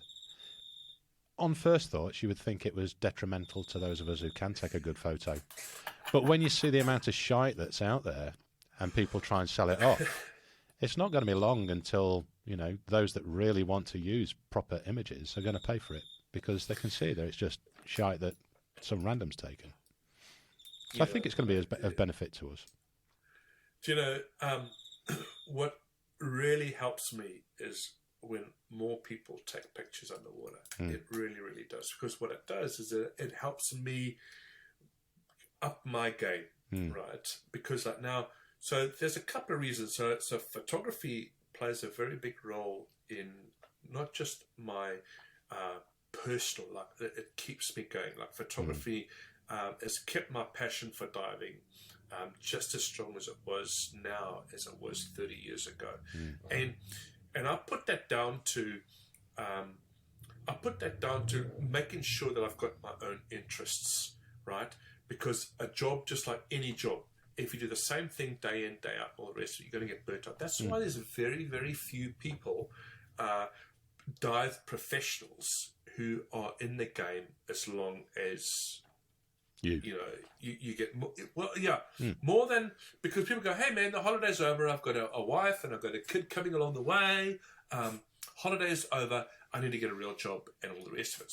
So you need to persevere, but also a lot of people burn out and they go, because they do a lot of open water courses and then they do too much teaching and they think, shit man, why did I get into this in the first place? Because I love diving. So then like now, so what I've done is I've made a part of my business to make sure that I'm doing what I love doing.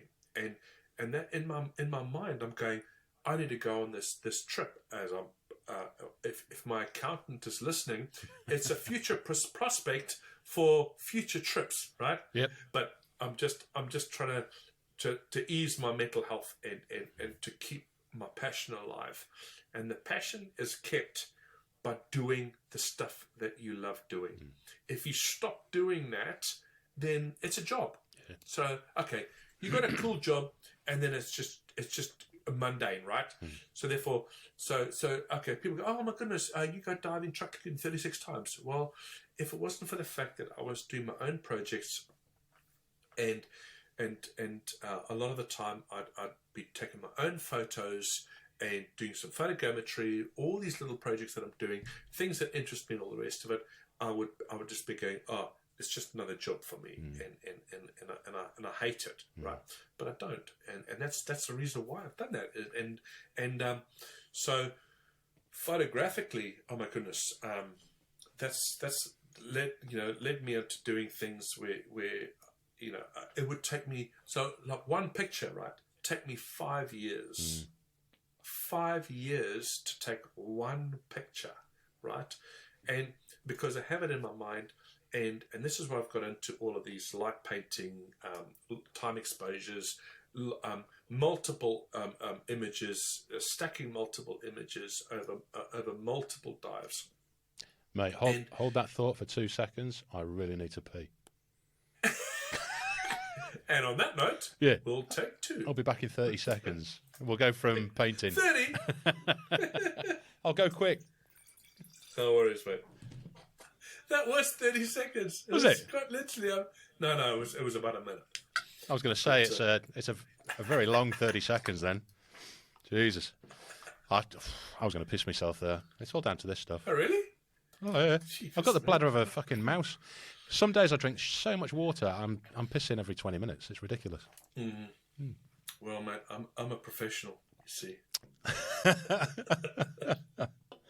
So, 5 years to take a photo. Tell me about it. Yeah, yeah. So this is the cool thing, because when you've got nothing but time on your hands, and you've just about, how many different times or angles can you take of a nudie break? Like, once you've done it, right. So like now, I've got like a million nudie break shots. So like, I'm not a nudie break guy, right? So I'm a rec guy, right? So what I'm trying to do is I'm trying to take images which are different from everybody else. So trying to get your own stance and your own style that's hard, eh? It's a lot of people emulate other people. Ooh, I want to get that backlighting shot of that diver. I want to get this and I want to get that and all the rest of it. And it's very flattering, people want to emulate other people, but at the same time too is that you want to get your own style, I've done a lot of photo courses and photo workshops from beginning to advanced lighting, all the rest of it. And one of the things that I will never teach is composition, right?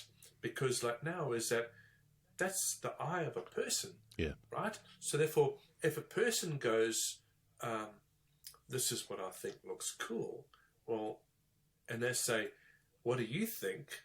I'm going, well, if I tell you to change position, then that's my picture, right? So what I'm not going to show you is how to look through your eyes, but what I will do is I'm going to show you what effects. So if you say, I want these effects, then I'll say, well, okay, I can show you how to create those effects.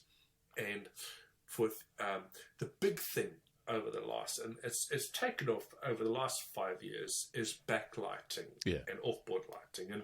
And we've been working on offboard lighting for a long time, and like now on these programs where what I'm teaching is that I'm saying, look, you got to take the picture first, right? You got to find the frame first. So you find the frame, take the picture, and then you say after that you find the frame, you light it up properly, and all the rest of it. Now, how is that offboard lighting going to enhance that image? You see, a lot of people do it the opposite way around.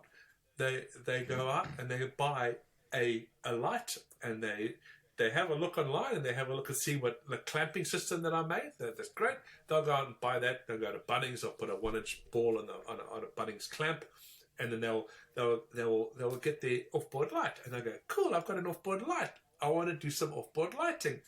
And then what they'll do is they'll go and clamp this light, and then they'll now try and adjust their frame to accommodate the offboard lighting, which is the opposite way around. But the cool thing is that, and this is the advice that I say to everybody is you've got to take pictures for yourself. Forget about anybody else. Now, if you think that is a cool picture, no one can take that away from you.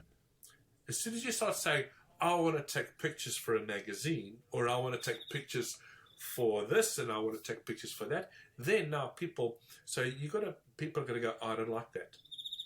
You see, people say, well, I really worked hard on that shot, and now you don't like it, and now it's shit, right?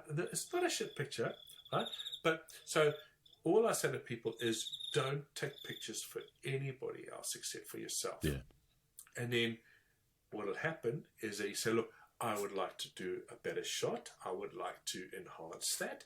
And then what will now happen is that people will go, oh, I like your style.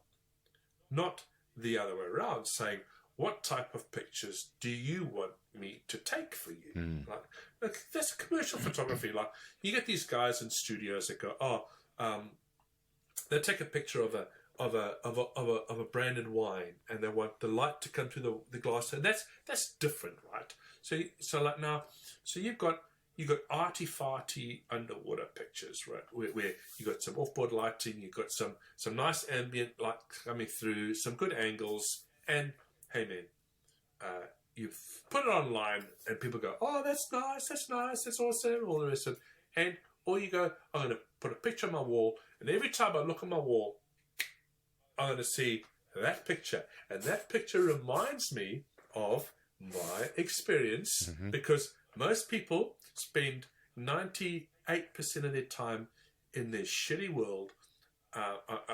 That is unfair. So you work very hard. You work very, very hard for your living, and all the rest. So when it comes to your holidays are gone in a heartbeat. So like now, how you can live through your holidays over and over again is through, in my opinion, imagery. You will tend to look at an image more than you will look at video. So if you've got a screensaver, right, of your pictures to Galapagos, right, you look at that and you go, oh, that's right. And then in your mind, you go, you are going back on your holiday. And the thing is, it's a very, very good escape for people. So therefore, like now, in terms of imagery gathering, next time you go, oh, I didn't get that shot the way I wanted to.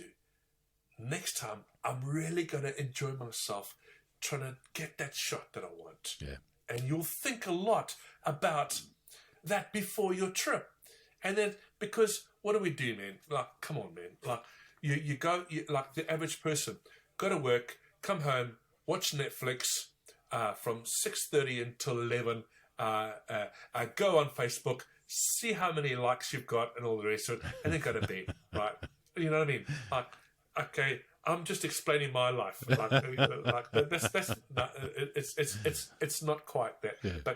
But again, like now is that, so if we've got these moments in our time, in our lives, where we go, this trip means a lot to me. I've been gearing up for a long time. I've been practicing. I've been saving up. So this Palau trip, this Galapagos trip, this trip to the Great Barrier Reef, this trip to the, I don't know, a local place. It doesn't matter. So therefore, like now, imagery will help expand the memory. So every single time that, and again, it could be a GoPro picture, like it doesn't matter.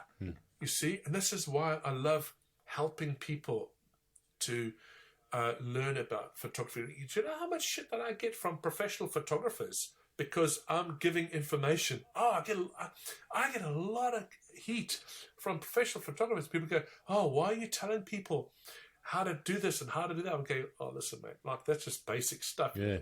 Like it's not difficult. It's not technical. It's just basic angles and basic lighting and basic this and basic that.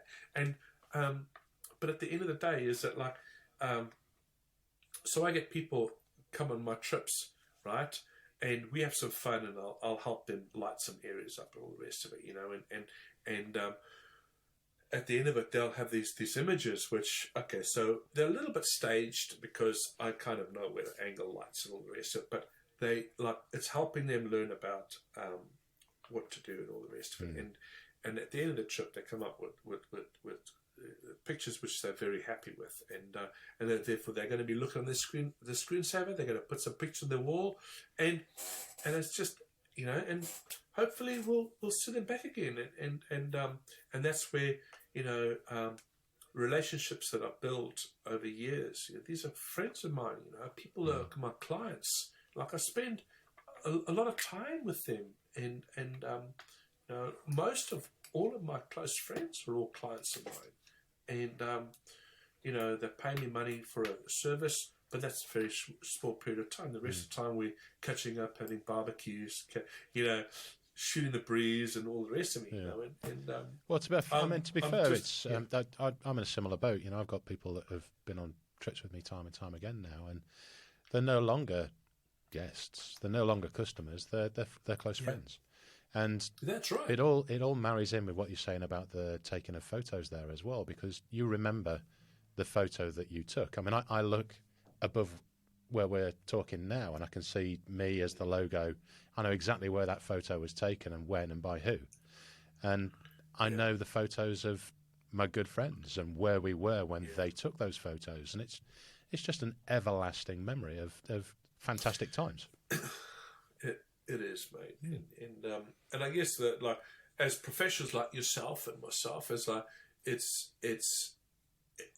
understanding that and helping people get the most out of that, and then when they, you know, when they go back to their job, because they're already booked on for your Galapagos trip in 2025, and they've got to save up like £35,000 sterling, plus just, but you know what I mean. So like it's awesome, mate. Yeah. Like I love the process, and you know, doing cool stuff with cool people is I cannot stress it enough, and everything else is just superficial.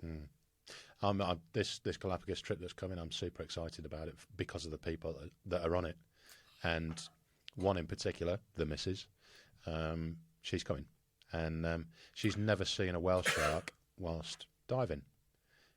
She's seen them snorkeling, but never whilst diving.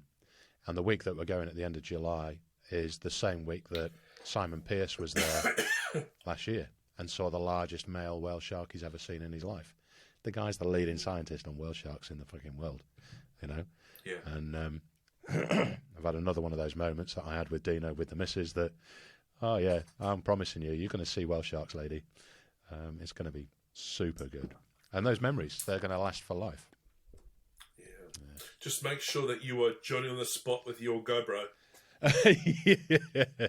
Yeah. Because if you miss that photographic opportunity, you are dead meat. Mate, I'm thinking, I know where I'm going to be hanging out beneath Darwin's Arch. I know whereabouts on the rock I'm going to be clamped onto, where I'm going to position her, in the hope that he's going to be there. Yeah. See ya. Yeah. Oh no, I'm very happy for you guys, man. Like, I'm sure that you're gonna have some amazing encounters, and just being there, even like topside, like on the boat, and then like, you know, when we were last there, there was like a humpback and a calf just cruises by. You go, oh yeah. Okay, well, all right. Well, you get that over here, don't you? You're like, it's just, everything is just, I think as long as we just appreciate, like, anything that comes past us and across our bow, you know, like, that you know, because, you know, my philosophy in life is you know, tomorrow could be the zombie apocalypse. Yeah. And that isn't as far from the truth as we think, you know, because like obviously COVID and everything else, all the rest of it, we're all stuck indoors, but like, man, like, all I've got to say to people is just like, if you want to climb the Great Wall of China, plan for it and go and do it. And like, just plan for your goals. Like, work will always be there when you get back. Yeah. Like, we've only got a certain amount of time in our lifetime, and don't wait until you retire, because you're gonna be like completely habituated to watching Netflix, and not want to go out because you go, oh, it looks like it's going to rain today, I'm going to stay indoors, you know. So just get out there, man. Spend the wealth. But it's a fact of life as well, isn't it? I mean, you're 52, I'm nearly 50. 53. So, you know, there's a big difference between 10 years ago and now. Everything slows down, including the brain, and oh, fuck me, that's going to be hard. And it's a lot harder than it was 10 years ago. But can you imagine what it's going to be like in 10 years' time? So if you're retirement age trying to do it, fucking hell. No. Yeah. No. One of the acronyms that I've lived by for well over 10 years now, probably closer to 15, is JFDI. Just fucking do it. You want to do something? Yeah. Find a way to do it. I like that. Do it. I like that acronym. Yeah. Yeah. I want to be the old goat that's stuck in a wheelchair in the old people's home that everybody hates because I'm the guy that goes, yeah, I've done that. Rather than being the guy that sat there saying, oh, I wish I'd done. Yeah. Don't wish, do it. Yeah. And I think, like, you know, without talking in circles, you know, going back to the COVID thing, like I think people just realise that you don't need most stuff. Like now, figure out what's important to you, and you go, okay, let's go and experience these things. You know, like it's going to cost a lot of money. Yes, it is, but it's just money. If you like, you know, if you want to get that new carpet. The old carpet's fine. Just put a rug over the big hole. You know, just go out and do some. Yeah, you want to see my house? So like, Jeepers creepers. You're like, yeah, you don't want to see my house. You know? But anyway, like, listen, I'm super glad to have spoken to you tonight, mate. And I just hope that you know, whoever's listening is has got something out of it, you know, and I'm really looking forward to the next adventure, and 53 or no 53, like I'm gonna smash it until I can't smash it anymore, and then we'll then go another round, you know. Hell yeah, no, I like that thinking as well. It's the only way to be. Yeah. Hey, before I let you bugger off, and I've got to get him in before. I think Paul Toomer's probably going to listen to this one. So by this time, what are we on now? About an hour and a half? He might have actually fallen asleep. He's that old, or just had 2 red wines and he's fallen asleep. But I've got a couple of rounds of that boy. He's awesome. Yeah. He's a legend, that boy. Yeah, well, I'm going to be spending some time with him in Malta and soon, you know. Oh, you're going to RF4, yeah? Yeah, I'm presenting there, which I'm very honoured to do, you know, and it's like, again, just these environments, these conferences, like, so you know, my missus said to me, like, oh, don't you just go there and just drink until like 4 o'clock in the morning, and then what do you get done? And I'm going, well, some of the best deals and some of the best trips have been planned at 4 o'clock in the morning. Like over the bar, it's been, and Paulie has been, he's been there on many occasions. Yeah. In fact, you know, if we haven't been part of the conversation, we've been looking at each other across the bar. He's a legend. Yeah, and he's a prolific diver, and look what he's done with Ray. You know, like it just he's taken something from nothing to what it is now, and all credit to him. He's just a legend, man. Yeah, super good, super good. Right, before you go, you have 10 questions, sir. Oh yeah. Oh yeah. Have you not had a look at them? Good. I thought we were answering these all the way through. I thought you've got a target here. Yeah, I know. Yeah. Are you ready? Question 1. Ready, go. All right. How do you describe? This is quite apt, actually, talking about your daughter. How do you describe your job as a diver to people who are not familiar with your activity? Yeah, I'm a professional wine drinker. That's what I do. It's my thing. Yeah. Get wet in the daytime and then wet the innards on the night time. Yeah. I get paid to drink wine. It's a great pastime, you know. Okay, can you share a memorable diving experience that stands out to you as the best you've had? I tell you, like going back to Galapagos, mate.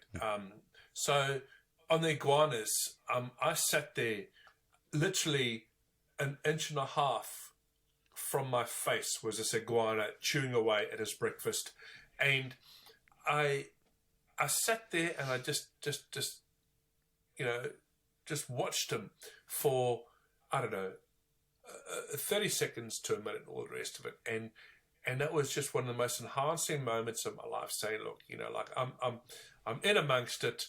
I'm with the hammerheads. I'm with the Galapagos sharks, and I'm with these little creatures, and they just don't really care about me, but I'm enjoying their environment, and that was pretty special to me, mate. It was pretty special. Sounds awesome. Okay, If someone wanted to pursue a career similar to yours, what advice would you give them?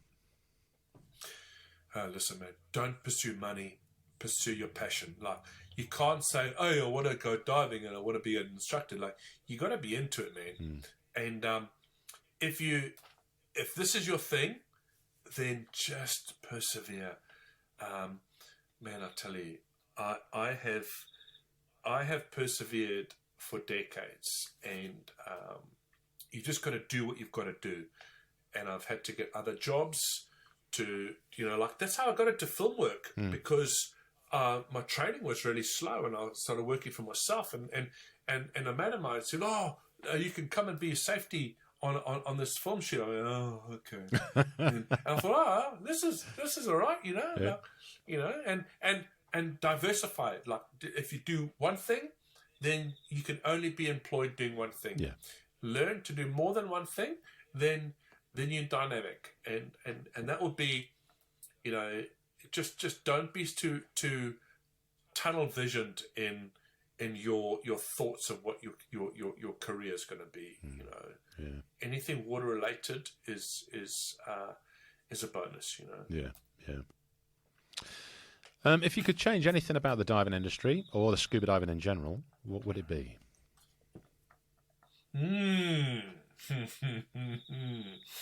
What would I change about the scuba industry? Like, hey, listen, man.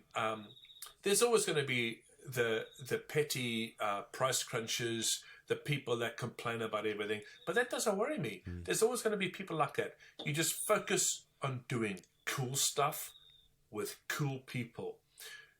Be in business with people because you want to, right? Not because you have to. Yeah. And all the other stuff will sort itself out, Like, why do you want to be in business? Okay.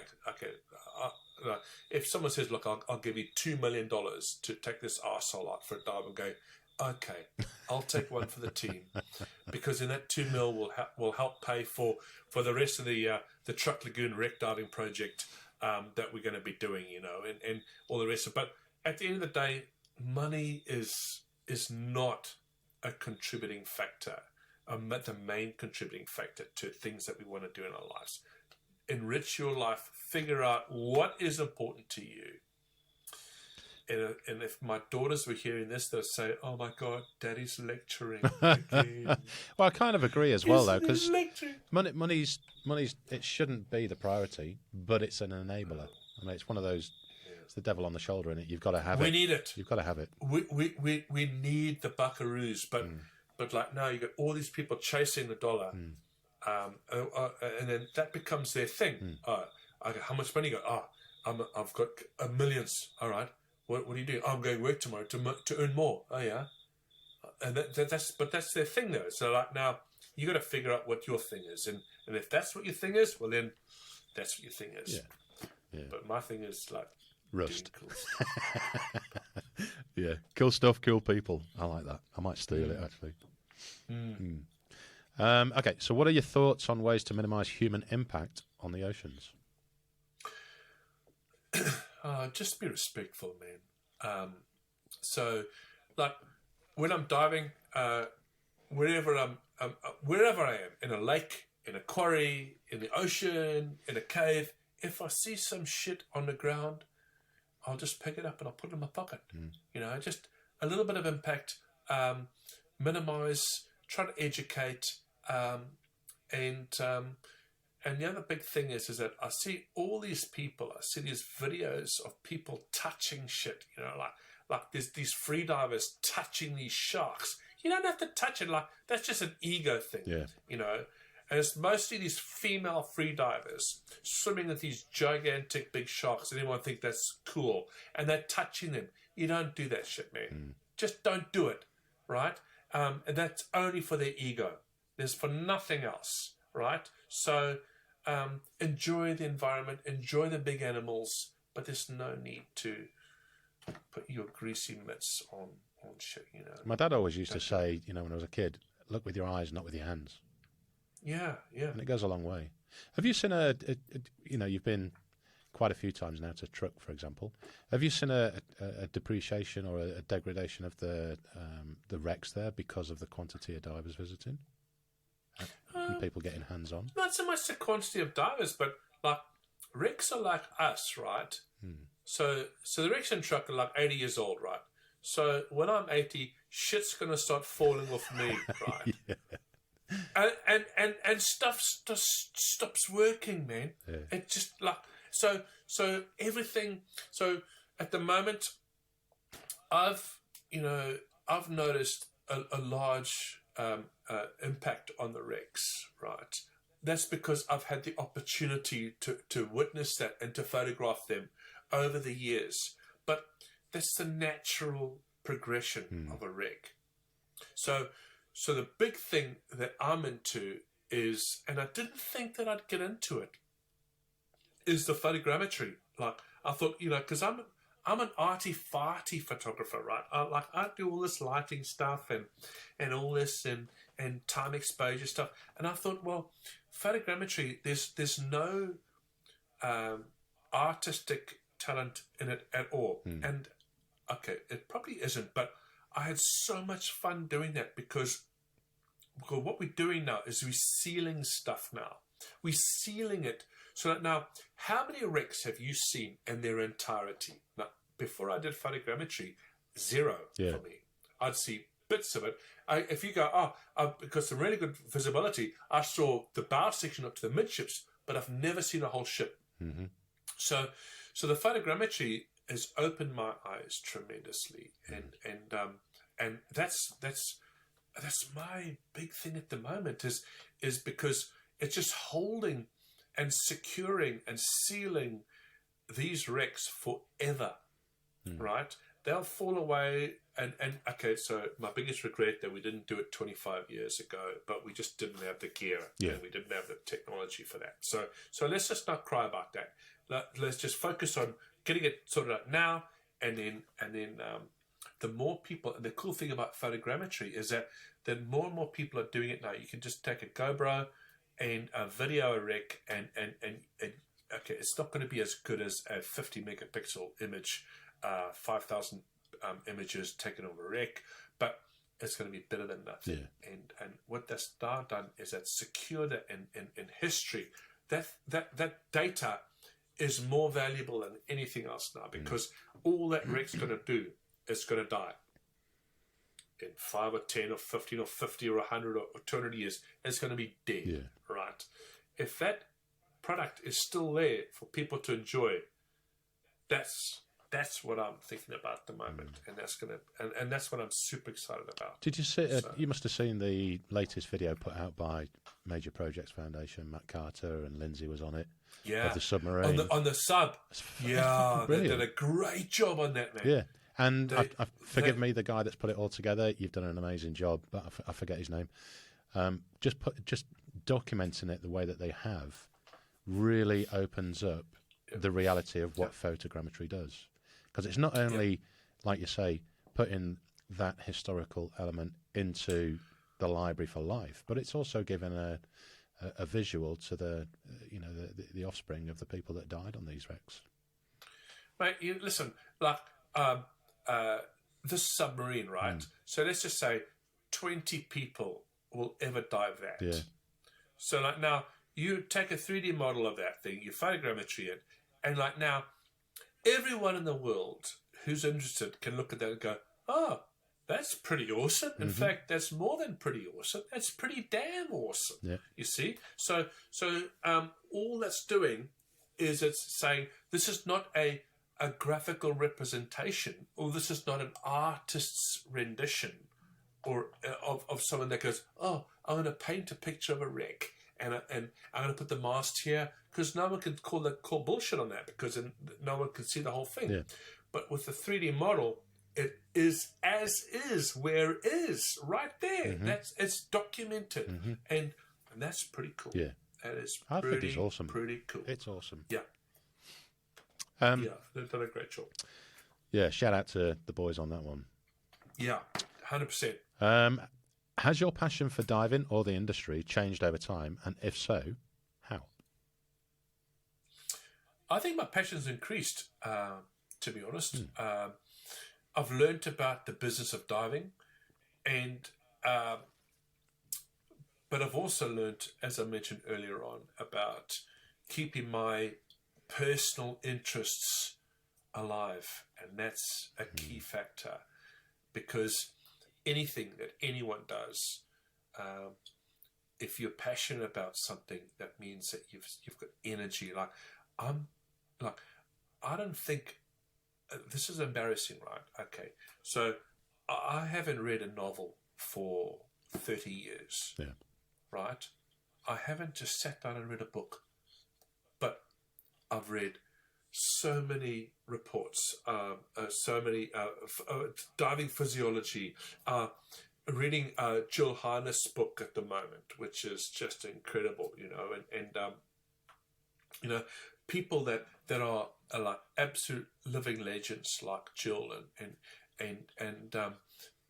just being a part of all of that is pretty cool, and she was here recently. Yeah, with Nays. Nays was with you as well, wasn't he? Yeah. I was on the project too, and we had a great time, and it was just being around cool people doing cool stuff. Cool stuff. Yeah. No, I'm up with it, man. I'm up with it. We'll have to get Jill on the show as well. Work our way through everyone. Yeah. I'm so looking forward to see what Nays puts out. Yeah, me too. Me too. That boy's got some talent. He has got some skills, that boy, I'll tell you. Yeah. I like him a lot. He's a good boy. Yeah, he's a good boy. And I've got one of his photos hanging out here in the foyer. When he came into the studio, he brought of all things, it's a photo of the hammerheads at Darwin's Arch. Nice. Yeah. Good on them. Good on them. Okie dokie. Is there a particular conservation effort that you are particularly passionate about? If so, which one and why? Well, I originally started on the Truck Lagoon wreck baseline project, and I'm working on that at the moment. But we've actually gone global, and what I want to do is I want to try and put together a worldwide wreck baseline project where people are doing these 3D models and these 3D photogrammetries of all these wrecks around the world, putting them together in one place. Everyone will own their own footage and all the rest of it, but it's just going to a single place where someone can turn up and go, "Hey man, I'm thinking about going to the Great Lakes," right? Like the Great Lakes, it's fresh water, right? Yeah. Do you know there's 6,000 wrecks in the Great Lakes? Is there? In the States, in Canada, there's over 6,000 wrecks. That is one of the bucket list places for me. Like I've been to the Great Lakes, I think 11 times now, 10 or 11 times, and mate, I tell you what, you've got 158-year-old wooden schooners sitting bolt up right at the bottom, and the captain's glasses are on the table right there, and the ship's bells are all there, and the sextants and everything is just pristine, and it was only and like as recent as 1986 where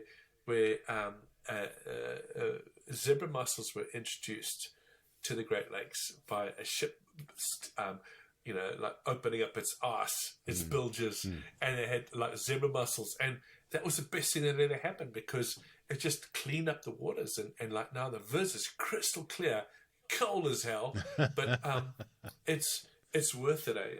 So the Great Lakes is an amazing place to go. So is it the cold water or the lack of bacteria in it that's made it preserve the wood so long? There's no wood-eating organisms. Gotcha. There's no wood-eating, like they say there's no oxygen, but there is, because there's fish, there's white fish there and all the rest of it. Then there's tarp, there's turpin, and there's shit, I don't know, there's lots of fish there, but there's no wood-eating organisms. Gotcha. In the Great Lakes. Lake Superior has got no. They've got no zebra mussels at all there. Okay. You see, So they've got like, I don't know, there's something to do with the chemistry of the water, but there, oh my goodness, it's black, it's dark, and it's cold, but it's just incredible. The wrecks are just like, you could float them and off you go. They're just pristine. Yeah, and I believe the Baltic is opening up now, and that the Baltic is called the Baltic for a reason. Yeah, right. I can because imagine. it's bloody Baltic. It's this, yeah, but it's Baltic. I think is the next big Great Lakes area. Okay, which is they're just discovering stuff all the time there, but it's black and it's dark and it's cold. I'll leave that to you guys. What question are we on to? I'll leave that to you guys. I'll stick with the 30-degree water. Yeah. Okay, so of the many safety procedures we have in the industry, if you had to choose one as the most important, what would it be? The biggest one's got to be the rebreather pre-entry checks. So we're going 2.25 hours now, so people are getting a bit tired, but man, don't worry about that. You, I tell you, most people that listen to podcasts, they'll do 20 minutes on the way to work, 20 minutes on the way home. Don't worry about that. So in 2011, right? 2011, I'm sitting on the back of my boat. I've chartered a boat. I've got a group of divers out diving a wreck called the Mikhail Lermontov, right? It's a Russian ocean liner that went down under considerably dodgy circumstances. Now, that is a whole podcast in itself, right? So this wreck is lying, right, hard in the port side, right? And she's sitting in 34 meters of water, and the top of the wreck is sitting in 12 meters. Beautiful, beautiful wreck, right? And so I'm the deck boss on this dive, and so I'm sitting in the back of the deck, and I clocked everybody and all the rest of it, and then two minutes later I hear help, help, help, help, help, help, help, help. So I go at the back, and there's one of the guys, and these are all rebreather divers, right? So on the back, the guy, there's this his buddy pulls this guy to the back there, and he's unconscious, right? So I think, fuck. So I go back. I go down to the bottom deck, so I grab this guy, and I'm lying on the I don't know what you call it, the back deck, right? It's about 6 inches off the water's edge, right? And I grab this guy, and this guy is blue, right? He's unconscious. So I just touch this guy's cheek, and I says, mate, I call him by his name, but I just, mate, can you hear me? And inside, I am shitting my pants, right? So I'm holding this guy upright in the water, and I'm touching his cheek, right? And this guy goes from blue, and he just chokes a little bit, coughs a little bit, and he starts to breathe. And he opens up his eyes, and he says, I said, mate, are you okay? He goes, yeah. I'm just going to sit here for a little bit. So I'm still holding him, right? Anyway, we get the guy out the water. I had a doc on board, check him out, put him on oxygen, all the rest of it. So the guy was all fine. So anyway, what had happened was he had done his checks on the steam out. He had turned everything off, right? And this is one of these rebreathers where it didn't go on automatically when it hit the water. So there was a lot of commotion in the boat, all the rest of it. Anyway, he didn't turn his handsets on, right? So when he jumped into the water, he went hypoxic.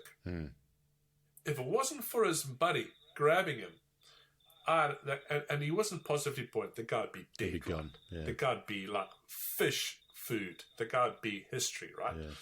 Yeah. And that was the 2012, right? Or 2011, 2012. And I thought, shit, right? This is not on. So right from the beginning, so we had pre-dive checks, all the rest of it, so that's all fine. So we started implementing. It wasn't until a couple of years after that I started thinking about it, and I said, look, what can we do, right? What can we do? So we start implementing the pre-entry checks, and there's 5 checks that we do before the guys get in the water, and we do this methodically now, and this is part of the talks that I'm going to be doing at Rebreather Forum 4.0 in Malta that I'm going to be talking about, and all these 5 checks are making sure that the person's handset is on, their gas is on, they do a pressure check, they hit their manual aid valve to make sure that their pressure gauge, because if they show the pressure gauge, that means nothing, right? If they push the manual feed button and the gauge goes down, it's not switched on, you see? Excuse me.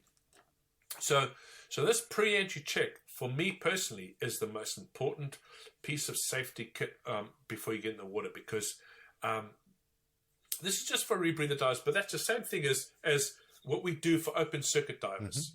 We check the gas, open, switch on, check, have a breathe, and then they go. Right? So that's exactly the same as open circuit, and that has saved lives in the future. And I ran one of the largest expeditions to a wreck called the USS Atlanta in the Solomon Islands in 2016 before we got shut down. And we got the USS Atlanta's sitting in 140 meters of water, right? So we've got the top 0.5% echelon of rebreather divers in the world, right? So I've got 16 of these guys, right?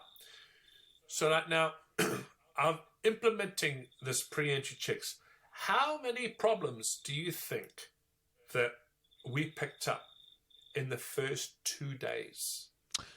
I would probably say it's going to be quite high just because of the conversation we're having. And, rebreather divers they take a lot more care over the stuff than what recreational divers do, I suppose. But it's right across the board that complacency and confidence gets in the way. So I would say higher than what I would expect. Maybe. Give me a number. What number of mistakes? Number of errors? Yep. Major life-altering mistakes. 16 divers. How many dives a day are you doing? 1. Just the 1. Thought so. Just checking. Come on, don't think about it too much. 16 to 20. Okay. Yeah. Bang on the money. 15 mistakes. Now I'm talking about gas not switched on, computers set to the wrong gas. So like now, all I'm saying here is, and this is a breaking into a major component of my presentation for Malta, but people make mistakes. We just as soon as now there's someone saying, "Hey man, I want to see your computer. I want to see your gas on." As soon as they realize that is happening, then they start thinking about it more. Yeah. And if we can save one life, then that is what it's it's a job well done. But yeah. And I think I think a lot of people are coming round to it now because of the good work of like yourself and Gareth Locke in particular that's putting the flag up and saying, you know what? Ego needs to be left at the shoreline, and let's get things regimented and totally. routine. And it's totally, mate. Gareth's a good guy, man. He does a great job. He does a great job. He does. Okay, what are your top 5 bucket list destinations? I know what the top 2 are going to be. Oh, mate. Shit. Oh man, I tell you, there's such a lot. But Antarctica. I'd love to. I've wanted to dive Antarctica for the last 2 decades, 3 decades. JFDI. Papua New Guinea, I haven't been to yet. Get out of it. No. Seriously? No, Oh, not mate. Yet. Yeah. So the cool thing is we can't do everything. So what I'm trying to do is I'm trying to slowly do everything. So, I've dived Britannic 5 times. I want to go back. I want to take some more pictures. Britannic. I love that rig.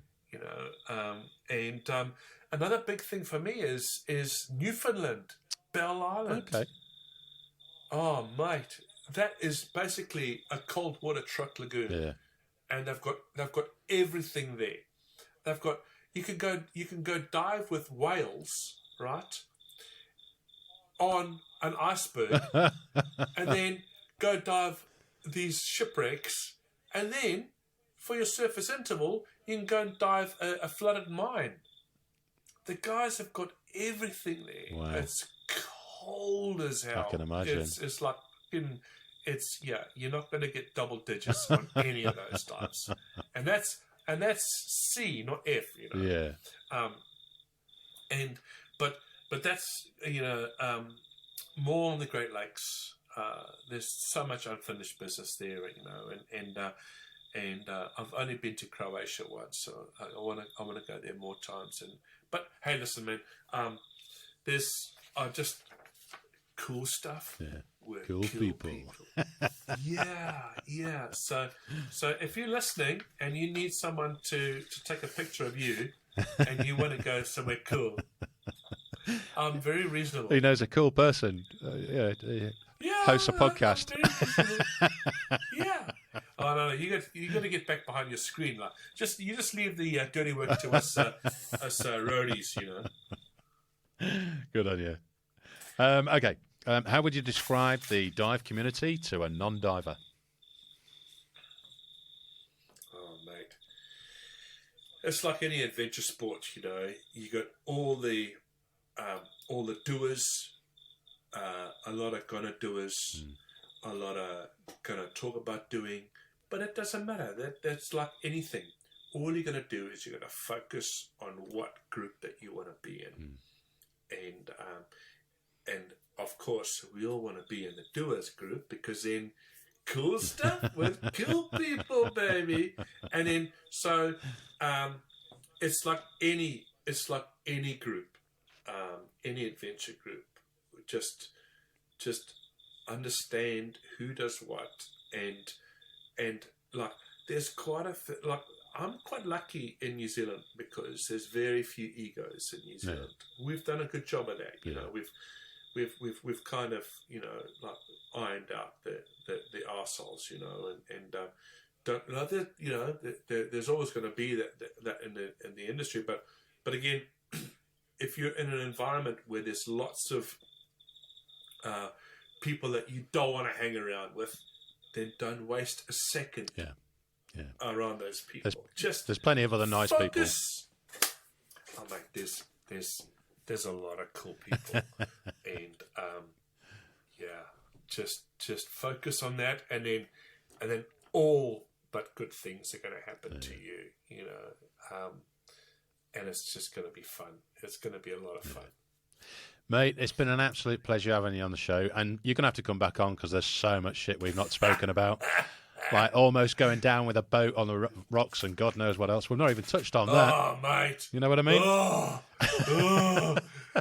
Shit. Like, if I was to tell you all the stories of woe, no one would ever come on my trips, you see.